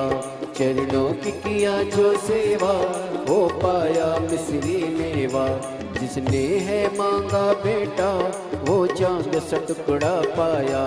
जिसने है मांगा बेटा वो चांद सा टुकड़ा पाया। कर दिया फिर खुशहाल काशी वाले ने कर दिया माला माल। काशी वाले ने कर दिया फिर खुशहाल काशी वाले ने कर दिया माला माल। काशी वाले ने कर दिया माला माल काशी वाले ने। कर दिया माला माल काशी वाले ने कर दिया माला माल काशी वाले ने। कर दिया माला माल काशी वाले ने लुटा दिया भंडार काशी वाले ने। कर दिया माला माल काशी वाले ने। तो लुटा दिया भंडार काशी वाले ने कर दिया माला माल काशी वाले ने। लुटा दिया भंडार काशी वाले ने। कर दिया माला माल काशी वाले ने। लुटा दिया भंडार काशी वाले ने कर दिया माला माल काशी वाले ने। ओ लुटा दिया भंडार काशी वाले ने। कर दिया माला माल काशी वाले ने। लुटा दिया भंडार काशी वाले ने कर दिया माला माल काशी वाले ने। महादेव है। अपने स्थान पर बैठकर भगवान शिव जी से अपने मन की बात बड़े भाव के साथ दिल से बाबा देवादिदेव महादेव से प्रार्थना करेंगे। अपने मन की बात बाबा को कहेंगे। जहां जगह मिले वहां बैठकर भगवान से प्रार्थना करें। भोले बाबा से सभी पंडालों में जहां जगह मिले वहां बैठे। खड़े रहकर नहीं बैठकर बाबा से निवेदन भाव से विनती। जो कार्यकर्ता भी खड़े हैं वो भी बैठकर बाबा से प्रार्थना करें। बड़े भाव के साथ बड़े आनंद के साथ दिल से बाबा से निवेदन करें। जिसको आता है वो साथ में बोलेंगे। आपकी आवाज हम तक पहुंचे। बड़े भाव से बाबा से आप प्रार्थना करें।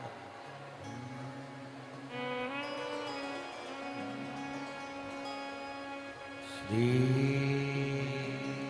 शिवाय नमस्तुभ्यं।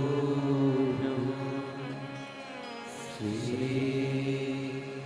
शिवाय नमस्तुभ्यं। श्री शिवाय नमस्तुभ्यं। श्री शिवाय नमस्तुभ्यं। श्री शिवाय नमस्तुभ्यं। भोला सब दुख काटो हमारा।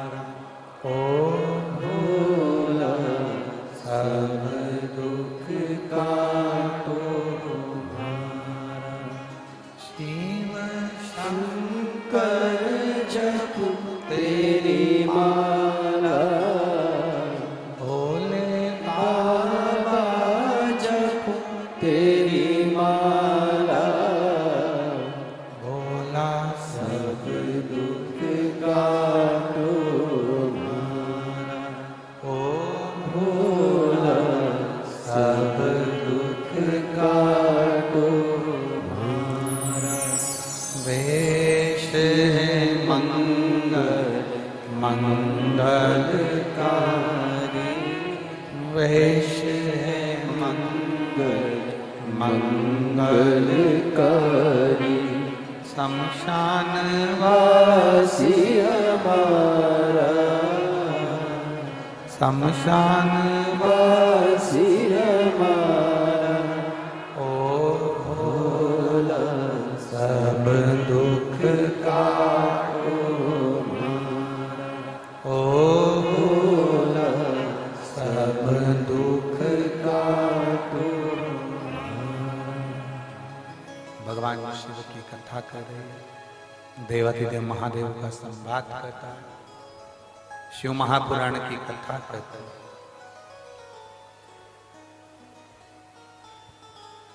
शिव चरित्र का कहीं सोना की बेलपत्र चांदी की बेलपत्र की मूलता नहीं, मूल है बेलपत्र। यदि शिव जी के मंदिर में चढ़ाने के लिए आपके पास में बेलपत्र ना भी होना, शिव जी की उठाकर धोकर वापिस शंकर को चढ़ा ना।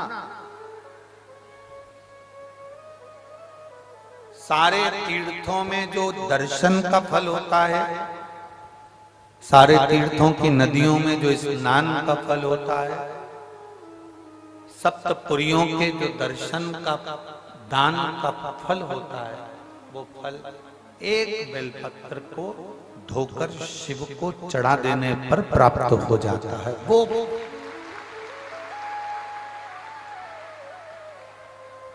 अब एक नया नियम लोगों ने लगा दिया, सावन महीना आता है 1.25 लाख बेलपत्र चढ़ाओ, शंकर जी खुश हो जाएंगे।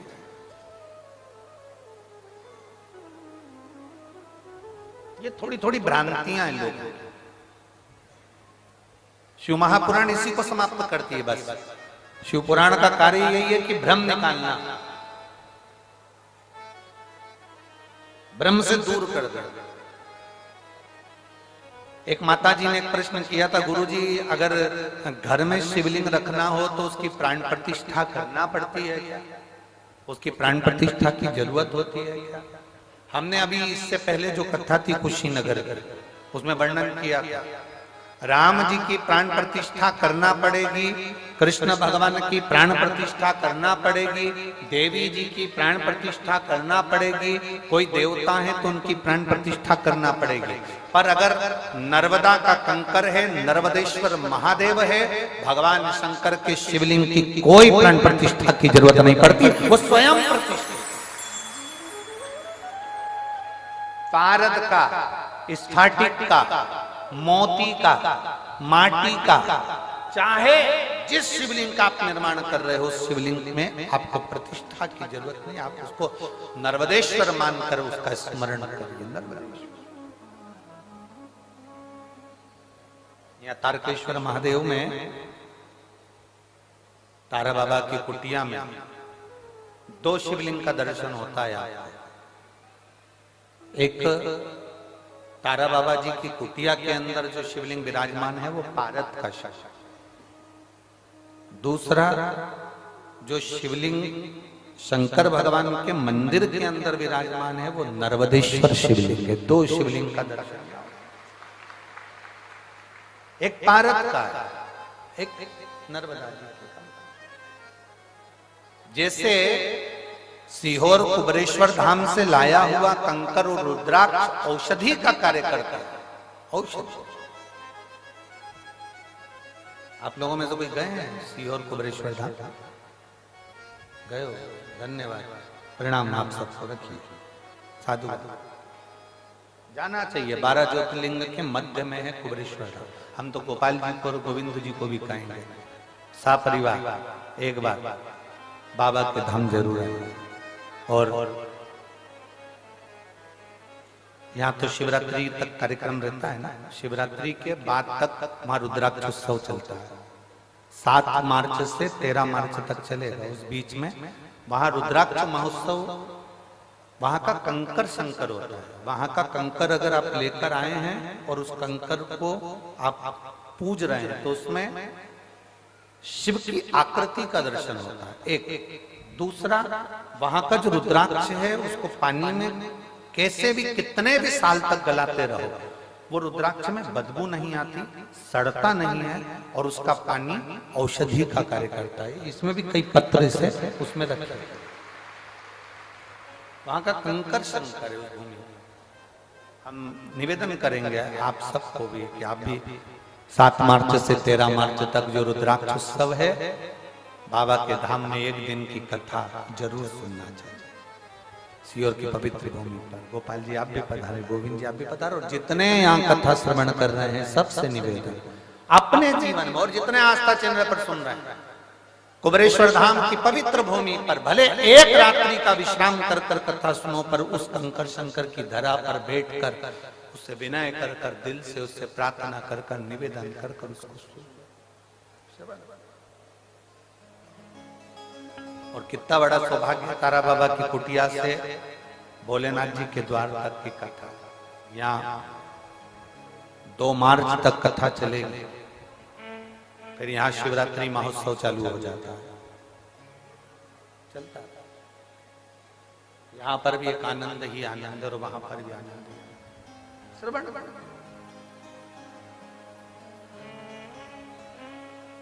जो सीहोर के नजदीक के हैं, जो सीहोर के पवित्र भूमि के नजदीक के, हम उनसे तो कहेंगे कि तुमको मौका नहीं लगता, साल भर इंतजार करते हैं वो लोग, क्योंकि कथाएं सब दूर दूर होती है, सीहोर के आसपास के भक्तों को सुनने को नहीं मिलती। छोड़ना नहीं, कुबरेश्वर धाम की पवित्र भूमि पर बैठकर बाबा की कथा का रस तत्व ग्रहण। बेलपत्र को पहचानो। किसी के कहने पर यह नहीं कि उसने कह दिया कि 1.25 लाख बेलपत्र चढ़ाओ तो हम 1.25 लाख चढ़ा रहे हैं। किसी ने कह दिया 1.25 लाख बेलपत्र लाने से पहले मेरा एक निवेदन है, जो 1.25 लाख बेलपत्र चढ़ाने का संकल्प लेते हैं उनसे निवेदन है, क्या आपने 1.25 लाख वृक्ष लगाए बेलपत्र के, तब तो आप चढ़ाने के हकदार हो गए। मालूम पड़े बेलपत्र तोड़ कर लिया और समर्पित कर दिया तो उसका सुख नहीं है। 1.25 लाख, आज तारा बाबा की कुटिया में इतने सारे पेड़ लगाए गए, पौधे लगाए गए, वृक्षारोपण किया गया, कोई आया उसको तोड़ दे, उसको उखाड़ कर ले जाए, अच्छा लगेगा क्या अपने को? नहीं। तुमने लगाया कितना, तुमने दिया कितना, तुमने करा कितना? बाबा की कुटिया में आकर तुमने कभी एक वृक्ष लगाया? बाबा की कुटिया में आकर तुमने कभी बेल वृक्ष लगाया? बाबा की कुटिया में आकर तुमने कभी बेल का वृक्ष का आनंद पाया?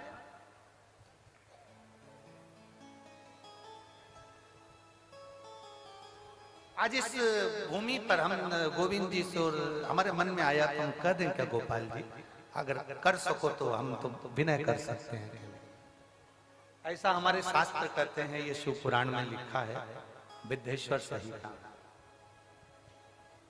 जहां पर बेलपत्री के 51 वृक्ष होते हैं। उन वृक्ष की, जैसे कहते हैं ब्रज में वाटिका होती है, अशोक वाटिका होती है, वो वाटिका हमारे यहाँ इसको बेल वाटिका कहते हैं। कहते हैं उस 51 वृक्ष की वाटिका में कोई बैठकर अगर एक बार भी अपने दिल की बात भगवान शंकर से कह देता है ना, तो उसको भोलेनाथ को 51 वृक्ष के संकल्प को पूरा करने के लिए 3 दिन के अंदर उसे पूरा करना ही पड़ता है। हमारा इतना सा निवेदन है गोविंद जी से और गोपाल जी से कि तारा बाबा की कुटिया में एक बेल वृक्ष की वाटिका होना चाहिए। ये हमारा केवल एक निवेदन है, और तारा बाबा ही ये निवेदन आप लोगों को आज्ञा दे रहे हो, तो हम तो ये कहेंगे कि आपके पास में जगह है तो कहीं 51 वृक्ष बेलपत्री के ऐसे लगाए जाएं, जिसके नीचे एक भाव के साथ बैठकर लोग अपनी माला का स्मरण करें, एक बार बाबा से विनती करें और बाबा उसको स्वीकार करे। ऐसे हमारा हम तो निवेदन कर सकते हैं। ये बाबा कृपा का गोविंद जी, इसको बाबा की आज्ञा मानकर करिएगा, तारा बाबा की, इसको गोपाल जी। बहुत कम मात्रा में कहीं कहीं बेल का वाटिका होती है, बेल वाटिका बहुत कम होती है। उसका कारण एक होता है, सबसे बड़ा कारण हम बता भी देते हैं। उसका कारण एक होता है, 4 बेलपत्री के वृक्ष आपने लगाए हैं, बड़े भी हो गए, आप बेलपत्री के वृक्ष के नीचे आराधना करने बैठोगे, धीरे धीरे आपकी तप साधना के कारण बस बेलपत्री का वृक्ष सूखने लगता है। अनुभव करना, आप अगर शिव पुराण की कथा सुन रहे हो तो आपने अनुभव करा होगा, आपके मोहल्ले में, आपके नगर में, आपके क्षेत्र में बेलपत्री के जो वृक्ष होंगे, आप अगर उसकी आराधना करना चालू करोगे, पूजन करना चालू करोगे, उसकी आराधना करना चालू करोगे, तो धीरे धीरे वो बेलपत्री का वृक्ष आपके ताप को हरता है, आपके पाप को हरता है। उसके कारण बस बेलपत्री का वृक्ष धीरे धीरे सूख जाता है। लोग कहते गुरुजी हमने तो बेलपत्री का वृक्ष हमारे यहाँ हरा भरा था, सूख गया, उसका कारण क्या? उसका केवल एक कारण है कि वो व्यक्ति के ताप को हरता है, व्यक्ति के पाप को हरता है। और आपने अनुभव करा है, किसी ने देखा है इसे कि जो बेलपत्री का वृक्ष हरा भरा है और कुछ दिन में वो सूख जाता है। हम पूजन कर रहे थे, आराधना कर रहे थे, क्यों सूखा किसी को नहीं मालूम। उसका कारण केवल एक था कि जो जाता था उसके नीचे बैठकर अपने पाप को हनन करता था, पाप हर लेता था। बेलपत्री का वृक्ष ताप हर लेता था, उसके कष्ट हर लेता था, उसका ताप और पाप जब हरता है। और यही क्रम तुलसी के पौधे में भी होता है। जब हमारे घर में, हमारे घर के दरवाजे पर जो तुलसी का पौधा लगा हुआ होता है, तुलसी के पौधा हमारे घर के दरवाजे पर होता है, जब कोई भी दुख आने वाला होता है, कोई हरकत होती है, सबसे पहले तुलसी का पौधा सूख जाता है। वो तुलसी का पौधा जो क्यारे में है वो सूख जाता है। कई घर ऐसे हैं जहां तुलसी का पौधा बार बार लगाया जाता है, बार बार सूख जाता है, फिर लगाओ फिर सूख जाता है। कार्तिक महीने में लगाने का प्रयास करते हैं, फिर सूख जाता है, ना जाने का ऐसे सूख जाता है। लोग पूछते हैं गुरुजी तुलसी का पौधा सूख गया, तुलसी का पौधा सूख गया। उसका कारण केवल तुलसी ताप हरती है, तुलसी पाप हरती है। बेलपत्र ताप हरता है, बेलपत्र पाप। अब विश्वानर मुनि के घर में संतान नहीं थी, पत्नी और पति दोनों धर्मात्मा थे। एक पुण्य करते थे, वो शंकर के शिवलिंग का निर्माण करते थे, पूजन करते थे। पूजन अगर नहीं कर पाते थे तो प्रदोष या शिवरात्रि, हर महीने प्रदोष आती है, हर महीने शिवरात्रि होती है, प्रत्येक महीने शिवरात्रि आती है, प्रत्येक महीने। जैसे तारा बाबा जी का जन्म माघ शिवरात्रि को हुआ और ज्योति में ज्योति विलीन फागुन शिवरात्रि पर। प्रत्येक महीने शिवरात्रि आती है, प्रत्येक। ऐसा कोई शिवरात्रि नहीं है जो हर महीने ना, प्रत्येक शिवरात्रि कुछ ना कुछ अच्छा करने के लिए।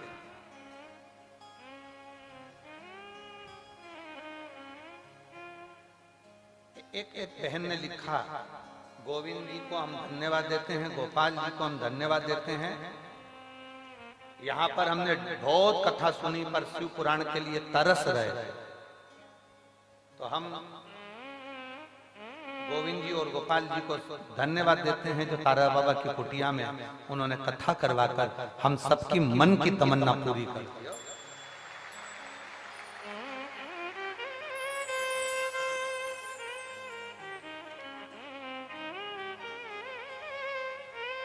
सावित्री देवी गांव चक्का, जिला गांव चक्का, चक्का ही है, गांव चक्का, जिला सिरसा से हूं। कहीं बैठी होंगी तो हाथ हिला सकती हैं। गांव चक्का, जिला सिरसा से। पिछले, अच्छा इधर बैठे हैं, हाथ हिला दो। श्री शिवाय नमस्तुभ्यम। पिछले कई सालों से हार्ट और बीपी की बीमारी थी, शुगर भी कंट्रोल में नहीं थी। मेरी बेटी मंजू देवी ने कहा कि मम्मी शिव पुराण की कथा टीवी पर आती है तो सुना। मैंने कथा सुनना प्रारंभ करी। हम बीपी की दवाई खाते थे, शुगर की दवाई खाते थे, हार्ट की दवाई खाते थे, कई सालों से चल रही थी। लगभग 4 साल से ज्यादा हो गए, पर वो आराम नहीं लग पा रहा। कथा सुनना प्रारंभ करी, मन करा बेलपत्र को खाना प्रारंभ करा, शिव जी पे चढ़ा हुआ जल पीना प्रारंभ करा और पशुपतिनाथ का व्रत करा। हम बाबा से प्रार्थना करने 2 बार सीहोर धाम भी पहुंचे और बाबा की कृपा ऐसी हुई, वहां का रुद्राक्ष भी लाए, कंकर भी लाए और बेलपत्र का प्रयोग किया। आज बाबा की कृपा से एक भी दवाई खाना नहीं पड़ती। मेरा हार्ट, बीपी और शुगर सब लेवल में है। मैं बाबा को धन्यवाद देने वाला हूं। गुरुदेव, मैं श्री गोपाल जी कांडा जी को और श्री गोविंद जी कांडा जी को धन्यवाद देती हूँ, जिन्होंने हमारे दिल की तमन्ना पूरी कर दी। तारा बाबा की कुटिया में शिव पुराण की कथा करवा, ये शिव तत्व। साधुवाद आपको, एक बार हाथ हिला दो। श्री शिवाय नमस्ते। शिव तत्व है, औघड़ी है शिव।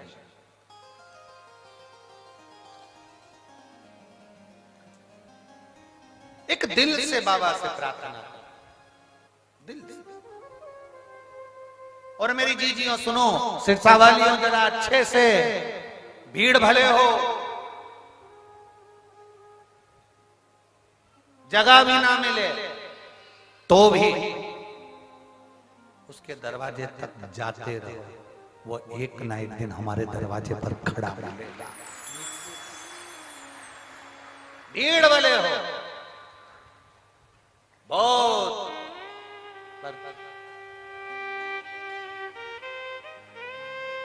मैंने तेरे ही भरोसे बाबा, तेरे ही भरोसे हवा बिच उड़ती जावांगी बाबा, डोर हतो छड़ी ना में कटी जावांगी।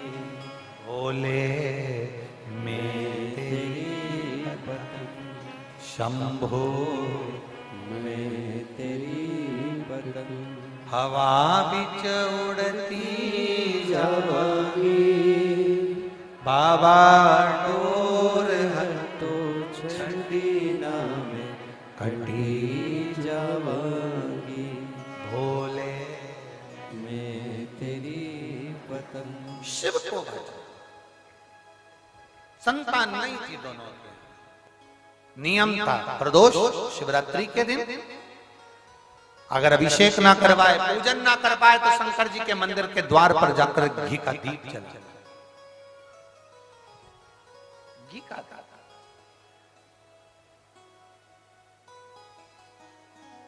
कितना भी कर्जा हो, कर्जे में डूब गए हो आप, कर्जे में ज्यादा डूब, मरने का प्लान मत बना। Plan change. कितना भी डिप्रेशन हो, कितना भी टेंशन हो, मरना तो है ही। लोगों की छाती पे मुंह डालना, मरना नहीं।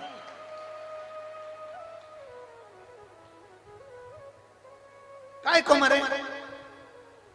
बोलो सही है कि गलत है? तुम्हारे मरने से टेंशन कम हो जाएगा क्या? जो ऑफिसर दिन की ड्यूटी नहीं कर पाता उसको गवर्नमेंट रात की ड्यूटी लगा देते। ड्यूटी तो करना पड़ेगी। अभी 3 घंटे करे हैं तो बाद में 3 घंटा करो, पर 8 घंटे की ड्यूटी है तो 4-4 घंटा कभी भी करो, पर करना पड़ेगा। तुम अगर सोचो कि मैं मर जाऊंगा मेरा टेंशन कम हो जाएगा तो वापिस जन्म लेके फिर टेंशन मिलेगा। इसलिए एक बार अच्छे से टेंशन ले लो। अपने को टेंशन ज्यादा आ भी जाए ना, मरना नहीं है। और मरो भी तो थोड़ा फैशन चेंज करो। पानी में डूब के क्या मरना? Old fashion. ट्रेन के नीचे मर गए, ओल्ड फैशन। गाड़ी के आगे आ गया, ओल्ड फैशन। रस्सी बांध के मर गए, ओल्ड फैशन। जहर खा के मर गए, ओल्ड फैशन न्यू फैशन लाओ। शंकर जी के मंदिर में रोज जाओ, रोज जल चढ़ाओ, रोज उसके सामने विनती करो, प्रार्थना करो। अब तेरे दरवाजे पर ही कहूंगा, किसी से नहीं। क्या मरना है? जरा जरा सी बात में मरने चल दिए। मैं बहुत दुखी गुरुजी, मैं बहुत तकलीफ में, आंख से आंसू आए, रोता जाए। आग लगे बस्ती में, अपन रहो मस्ती में।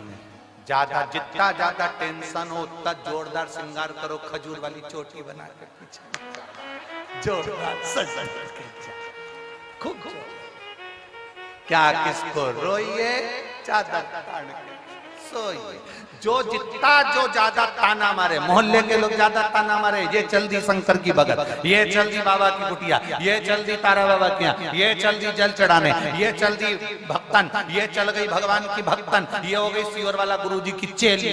जो जितना ज्यादा बोले उसके सामने और जोरदार पेंसिल से लाइन खींचो, डब्बा भरो, आंख नीली पीली करके लोटा भर के फिर अपने कौन फर्क पड़ा, अलमस्त हो क्या कईयों की आदत गुरुजी, उसमें गुरुजी क्या करेगा। और इतनी वजह कभी किसी कई बार तो हमको आश्चर्य होता है, इसी चक्कर में तो हम कोई मर जाता है तो हम बैठने नहीं जाते, क्योंकि वो घिसी पिटी बात एक ही लेकर बैठ जाता है। उससे कोई आएगा पूछेगा कैसे मरा, क्या हो गया था, अच्छा तो था, उसने पूरी कथा सुना दी, रात को कड़ी खाई थी, मक्का की 2 रोटी भी खाई, मेरे से बोले बाथरूम जाना है, मैं ले गई, वापिस आए सोए। अब क्या बोले उसको बता। फिर कोई आ गया, तुम्हारे जाते ही फिर कोई आके बैठ गया, क्या हो गया, फिर उसको पूरा सुनाया। एक काम कर लो, सीडी भरवा लो, प्लेयर में लगा, जैसे कोई पूछे क्या हो गया, खटका दबा दिया। अरे क्या, मरने वाला मर गया, जाने वाला चले गया। एक काम करो, बैठने क्यों जाते हैं, उसका एक कारण है। गरुड़ पुराण कहती है हम मरने वाले के यहाँ बैठने इसलिए जाते हैं क्योंकि जीवात्मा 10 दिन तक उसके घर की अटारी पर रहती है, और 10 दिन बैठने वाले इसलिए आते हैं कि वहां बैठकर भगवान का नाम लेंगे, वो जीवात्मा को मिलेगा और वो तर जाएगी, इसलिए। पर दुनिया उल्टी है, उल्टी।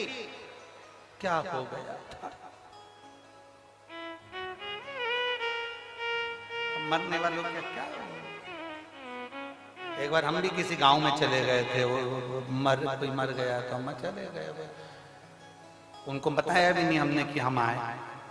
हम तो दरवाजा खोल के अंदर घुस गए। सब कोई झाड़ू लगा रही थी, कोई पोछा लगा रही थी, कोई बर्तन मांज रही थी। उनने देखा महाराजा सब चाचा करे तो अब हमें भी आंख में आंसू आते आते तो हम भी हंस दिए। अब मुझे बच्चा, अरे आग लगे बस्ती में, जरा जम के बोलो, अपन रहो, बोल बम का नारा है सारी समस्या का हल। अपने को टेंशन नहीं है, डिप्रेशन में बिल्कुल मत जाओ, चिंता बिल्कुल मत करो। कई बच्चे कहते हैं हम सीए की पढ़ाई में पास नहीं हुए, कोई के इंजीनियर में पास नहीं हुए, कोई के हम इसमें पास नहीं हुए, कोई के हमारी नौकरी नहीं लग रही, कोई के हमारा ये हो गया। क्या है चिंता। एक लड़के ने लिखा, जिसने जिंदगी में गुरु को पहचान लिया उसकी जिंदगी तो वैसे ही सार्थक हो गई।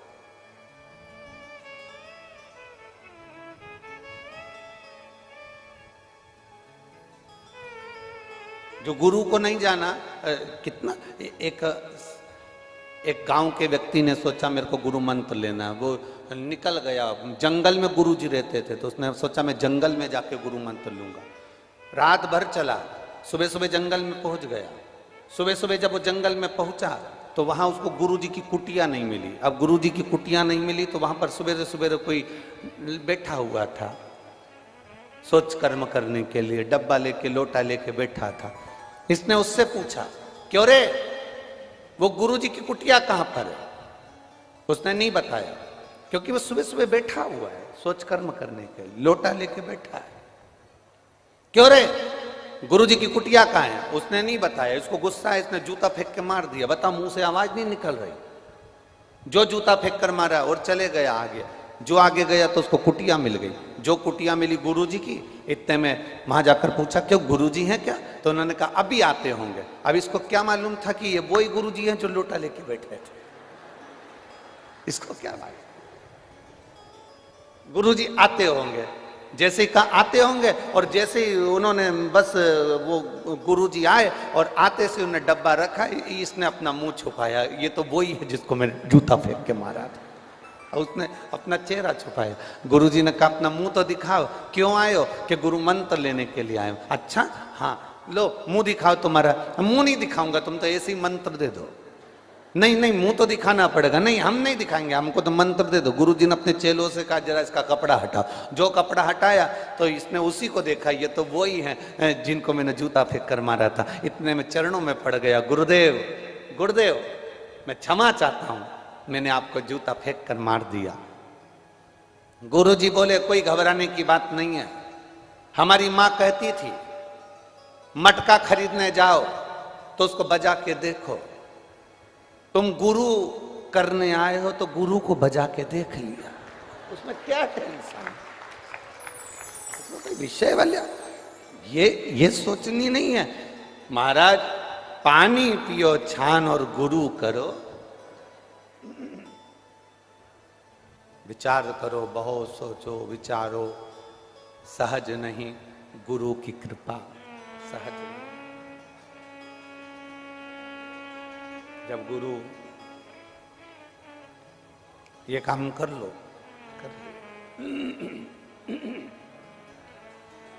क्रोध भी आया,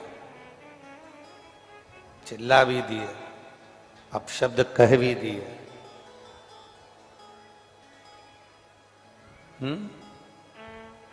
अपशब्द कह भी दिए, ताने दे भी दिए, आड़ा टेढ़ा बोल भी दिया। एक बात हमेशा याद रखना, शिव को क्रोध आता है तो वो सृष्टि का कल्याण कर देते हैं, जीवों का कल्याण कर देते हैं। लोग कहते हैं शंकर जी रुद्र हैं, क्रोधी हैं, क्रोध आता है उनको। एक बात अपने अंदर उतार कर रखना, शिव को क्रोध आता है तो वो जगत का कल्याण कर देते हैं, और गुरु को अगर क्रोध आता है तो वो शिष्य का कल्याण कर देते हैं, ये निश्चित है। पीछे की आवाज खोलो, सबसे पीछे की।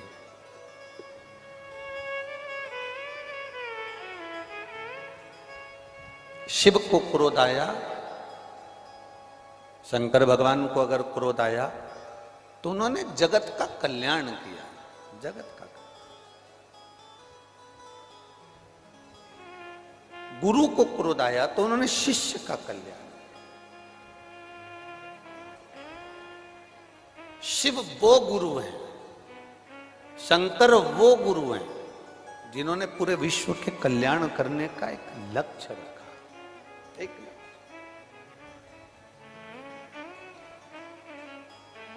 और तेरी कृपा बिना ना हिले एक भी अणु, लेते हैं श्वास तेरी कृपा से तनु तनु। हे गंगाधार मुक्ति द्वार ओंकार तू, भोले ओंकार तू, आयो शरण तिहारे शंभो तार तार तू। शिव गुरु है।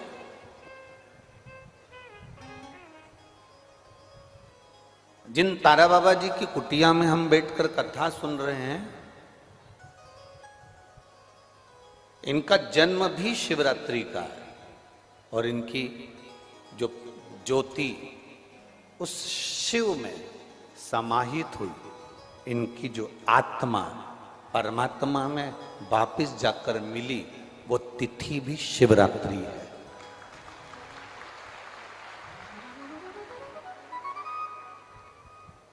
वो तिथि भी शिवरात्रि। इसलिए माघ की शिवरात्रि और फाल्गुन की शिवरात्रि, ये दोनों शिवरात्रि तारा बाबा की कुटिया में एक भव्यता के रूप में मनाई जाती है। भव्यता।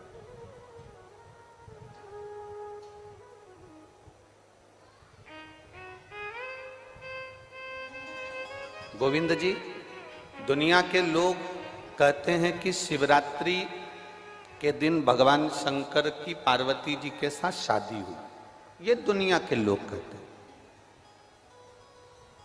और यदि जिसने शिव पुराण की कथा अगर अच्छे से सुनी हो और पढ़ी हो, तो शिव जी की शादी की जो तारीख है वो ये नहीं है। हमने पहले भी उसका वर्णन किया। भगवान देवाधिदेव महादेव के विवाह की जो तारीख है वो वैशाख शुक्ल पंचमी, शुक्ल पक्ष के वैशाख के महीने में जो पंचमी पड़ती है, उस दिन भगवान शंकर और पार्वती जी का विवाह हुआ था। ये जो शिवरात्रि है, ये विवाह की रात्रि नहीं है।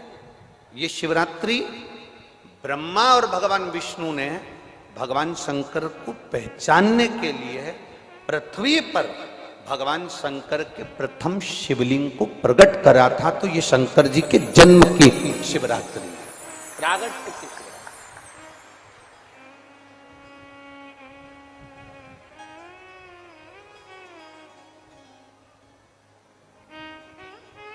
ये शिव जी के प्रागट्य की शिवरात्रि है। जैसे तारा बाबा जी का जो जन्म है वो शिवरात्रि का मान है। ये शिवरात्रि जो आएगी, माघ की शिवरात्रि, जो मूल शिवरात्रि होती है, जिस दिन शिवरात्रि के दिन भगवान ब्रह्मदेव और भगवान नारायण ने भगवान शंकर को एक पर्वत को घुमाकर उनके लिंग की आकृति, उनका स्वरूप प्रकट किया।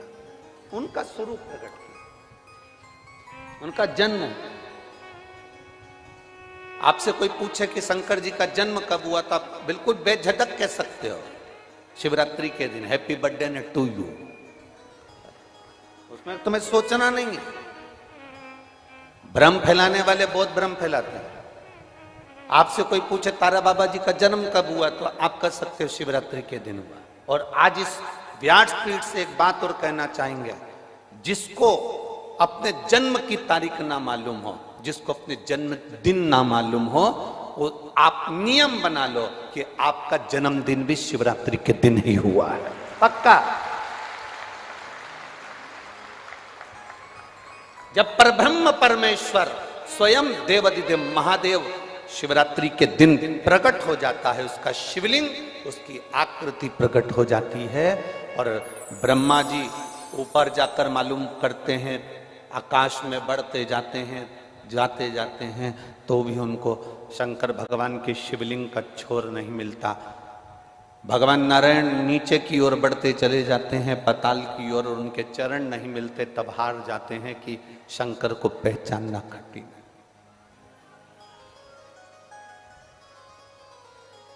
शिव को पहचानना, शिव को जानना कठिन है, बहुत कठिन। जैसे शंकर को पहचानना कठिन है, जैसे शिव को पहचानना कठिन है, उसी तरह कोई संत को, कोई गुरु को, कोई सतगुरु को पहचानना कठिन। अब तारा बाबा जी की कुटिया को आप देखेंगे तो अब तो बड़ी सुंदर है, बड़ी सुंदर। आपने बना भी दिया, रास्ता भी बना दिया, बगीचा भी बना दिया, सुंदर तारकेश्वर महादेव का मंदिर भी बना दिया, गुफा भी बन गई। पर सत्यता में बताओ कि जब तक तारा बाबा जी थे, तब तक एक छोटी सी झोपड़ी में रहना, अपनी झोपड़ी से बाहर नहीं जाना, अपने भजन में डूबे रहना, अपनी भक्ति को करते रहना। एक धूपाड़ा जला के रख लिया, उस धूपाड़े में अग्नि में सेकते रहना और अपना काम करते रहना। कब निकलते, कब आते, कब जाते, प्रवेश कब करते, कब कहीं बाहर निकलते, किसी को भी नहीं मालूम पड़ता कि निकले कि ना निकले। सतगुरु ऐसा ही है।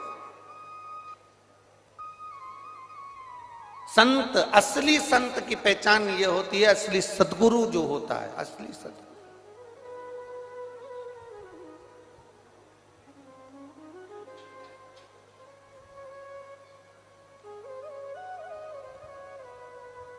हमने यहाँ देखा